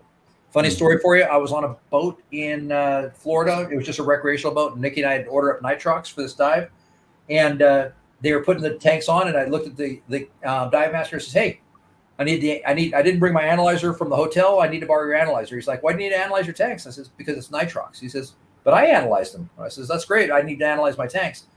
He looked at me. He says, "But I'm a retired firefighter." I says, "Thank you for your service, but I need to analyze my tanks."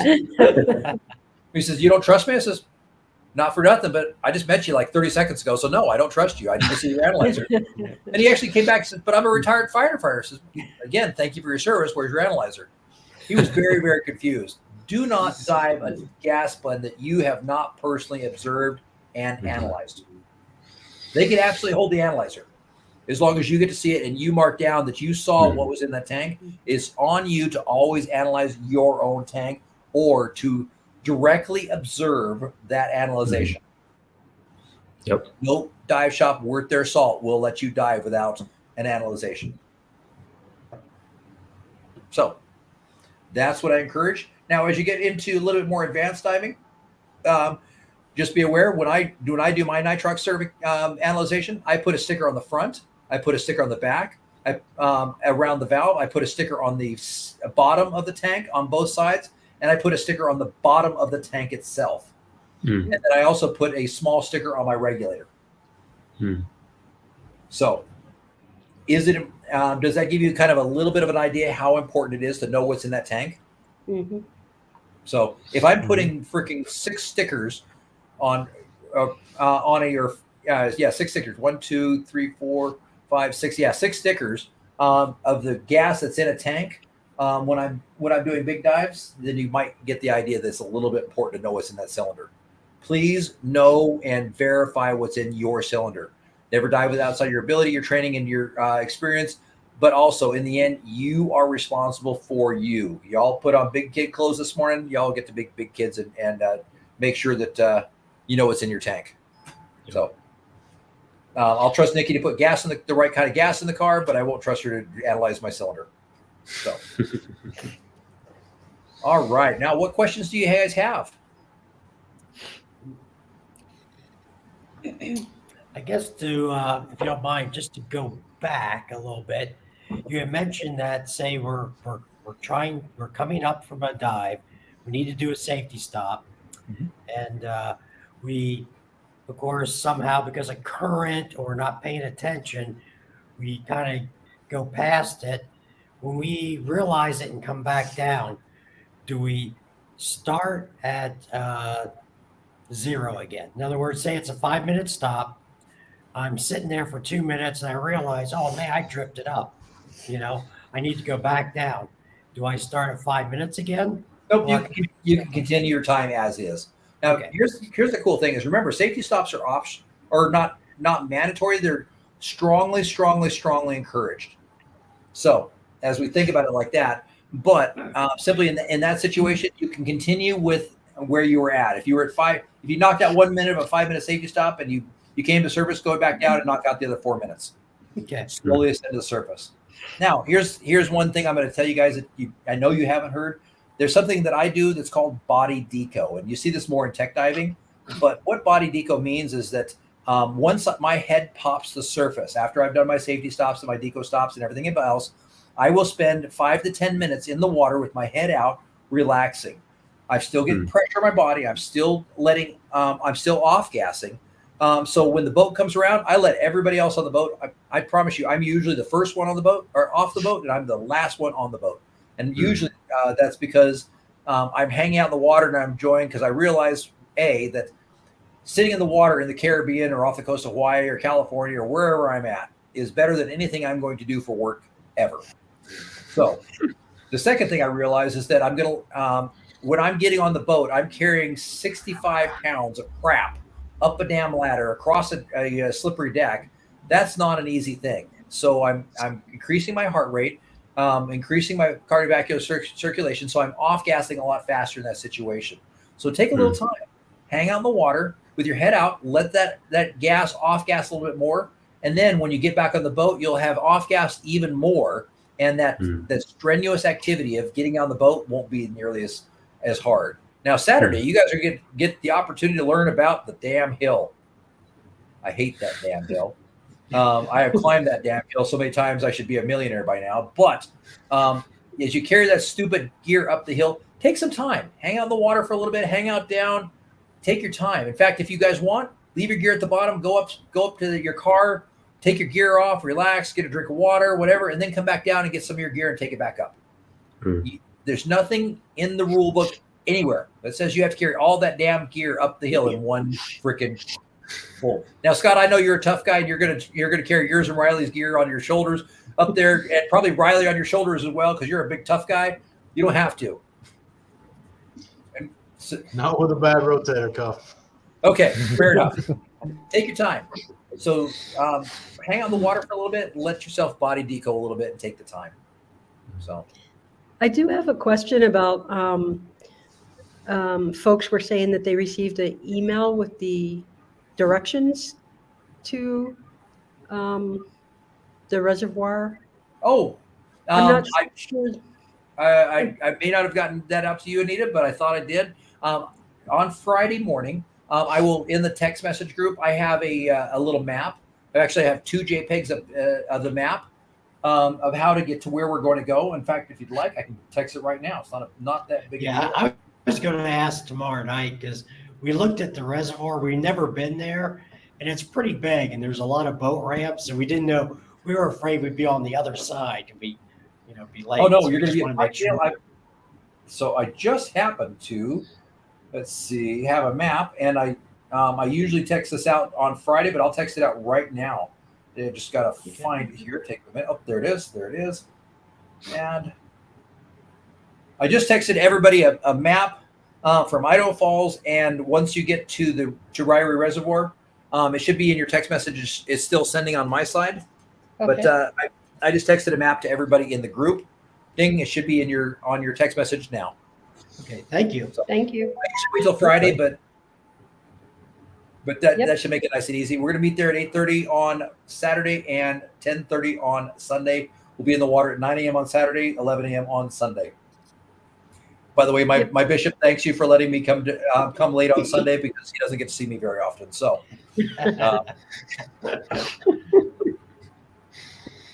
perfect. What other questions do you guys have? Those are good questions.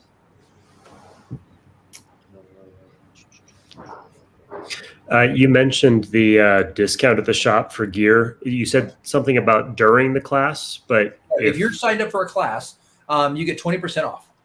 okay, Of but only gears. during the class or after the class? As long as you're enrolled in the class until you're signed off, you get that. Okay. So a big secret is if it's been a few months since you've taken a class, and you want to buy a new BC, sign up for something simple or sign up for anything and take a class. And even if you don't do the class, you still usually, like if you're going to buy a new BC regulator and computer, absolutely sign up for a computer diving class. I'll teach you how to use your computer, and it'll cost you $100 for the class, and you'll get $300 for the discount. So it's definitely worth your time. Nice. So as students, it's usually 20%. Some items are less because there's less margin in for the shop. But dive gear is usually 20%. So BCs, regulators, things like that, computers are generally 20%. Okay. So take advantage of it. It's a good deal. When I was in your guys' shoes, it's one of the reasons I signed up for a lot of classes because I was buying a lot of gear. So it always saved me money. Yeah. What other questions do you guys have?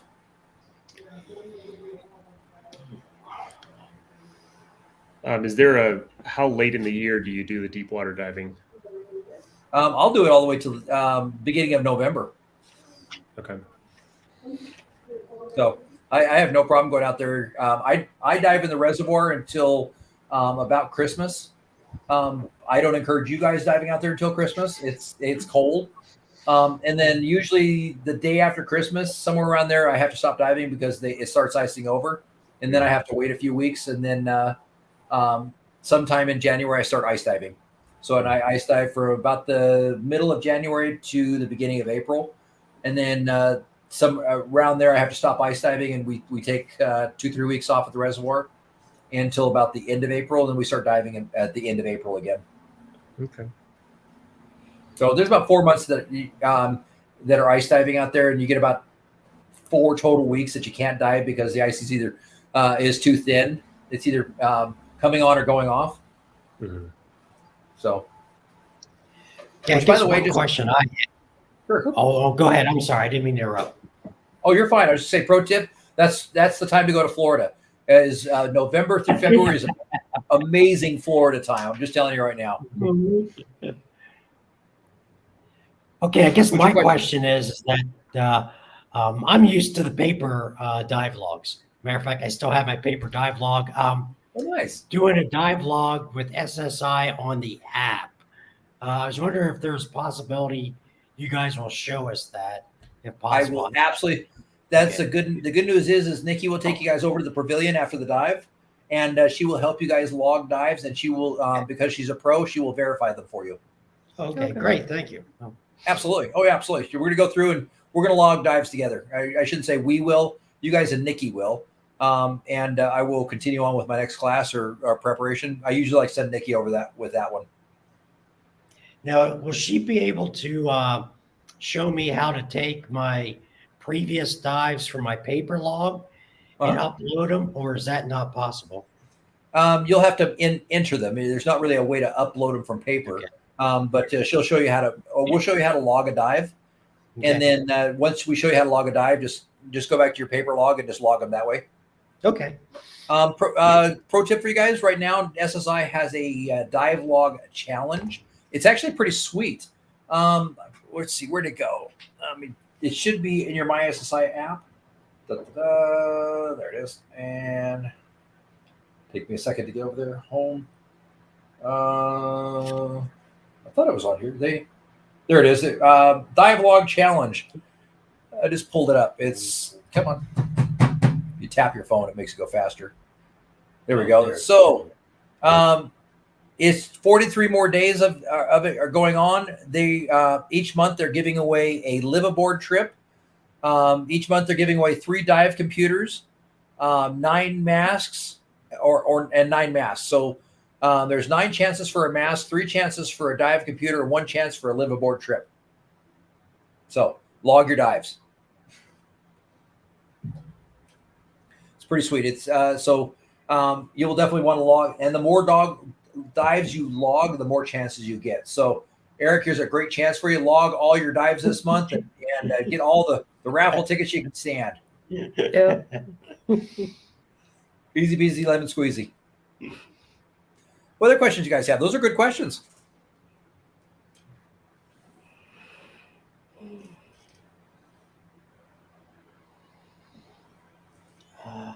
I can't think of any. I can't. I'm too tired to think. Oh, here's a question. It really is just what's going on our computer. Oh, there we go. When we do a dive, like say we go out and do a dive at the reservoir, you say there's a pavilion. Is it okay to bring like food and drinks and stuff for after the dive? Okay. Absolutely. That's you're certainly welcome to do that. We'll do that after. I encourage bringing a bottle of water with you as well. Stay hydrated. I'm pretty bad. I just drink lake water. That's probably explains a lot about why I'm the way I am. But I drink a lot of lake water. I'm not afraid to admit it either. It's not bad. It hadn't hurt me yet. Knock on wood. But so please keep your urination in the lake to a minimum. Just kidding. I do what you gotta do. But but yeah, absolutely take your time. Interesting trivia for you. Don't drink Gatorade prior to a dive. Here's why. Gatorade has phosphorus in it, and it plumps up the white blood cells in your body, allowing it to transport more of the hydrations you need out to your extremities and out to your tissues.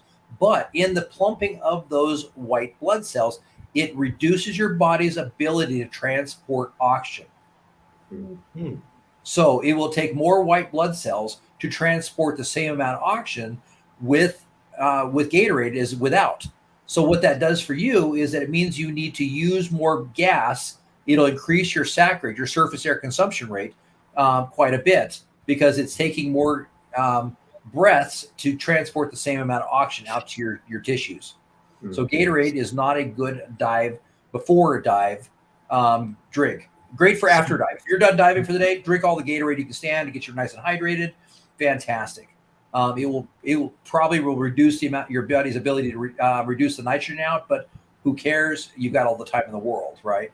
But Gatorade is a poor choice. Fruit juices are good. Water is good. Things like that. Beer is bad. Sorry. But Gatorade is not the best. Caffeine and coffee. I got to have my coffee in the morning before I get out there. So you bet. Just be aware. Coffee is a diuretic. It'll make you want to urinate more. So as you get the water, you'll have to urinate more. Caffeine tends to increase the heart rate as well. So the more the caffeinated drinks you drink, the more gas you will need because your heart's beating faster than it needs to, and it'll transport more oxygen. So you'll tend to go through more air on caffeinated drinks as well, and you'll have to pee more. So urination in the water is a real thing, believe it or not. There's actually a condition that with the cold and the constriction will cause your body to want to urinate based on the pressure. Your liver and your kidneys kick into, oh my God, pressure and cold, I need to pee. So, it's a real thing. Two types of divers, those who pee in their wetsuits and those who lie about it. So just put that out there. Now that brings up now that you mentioned that, it brings up a question.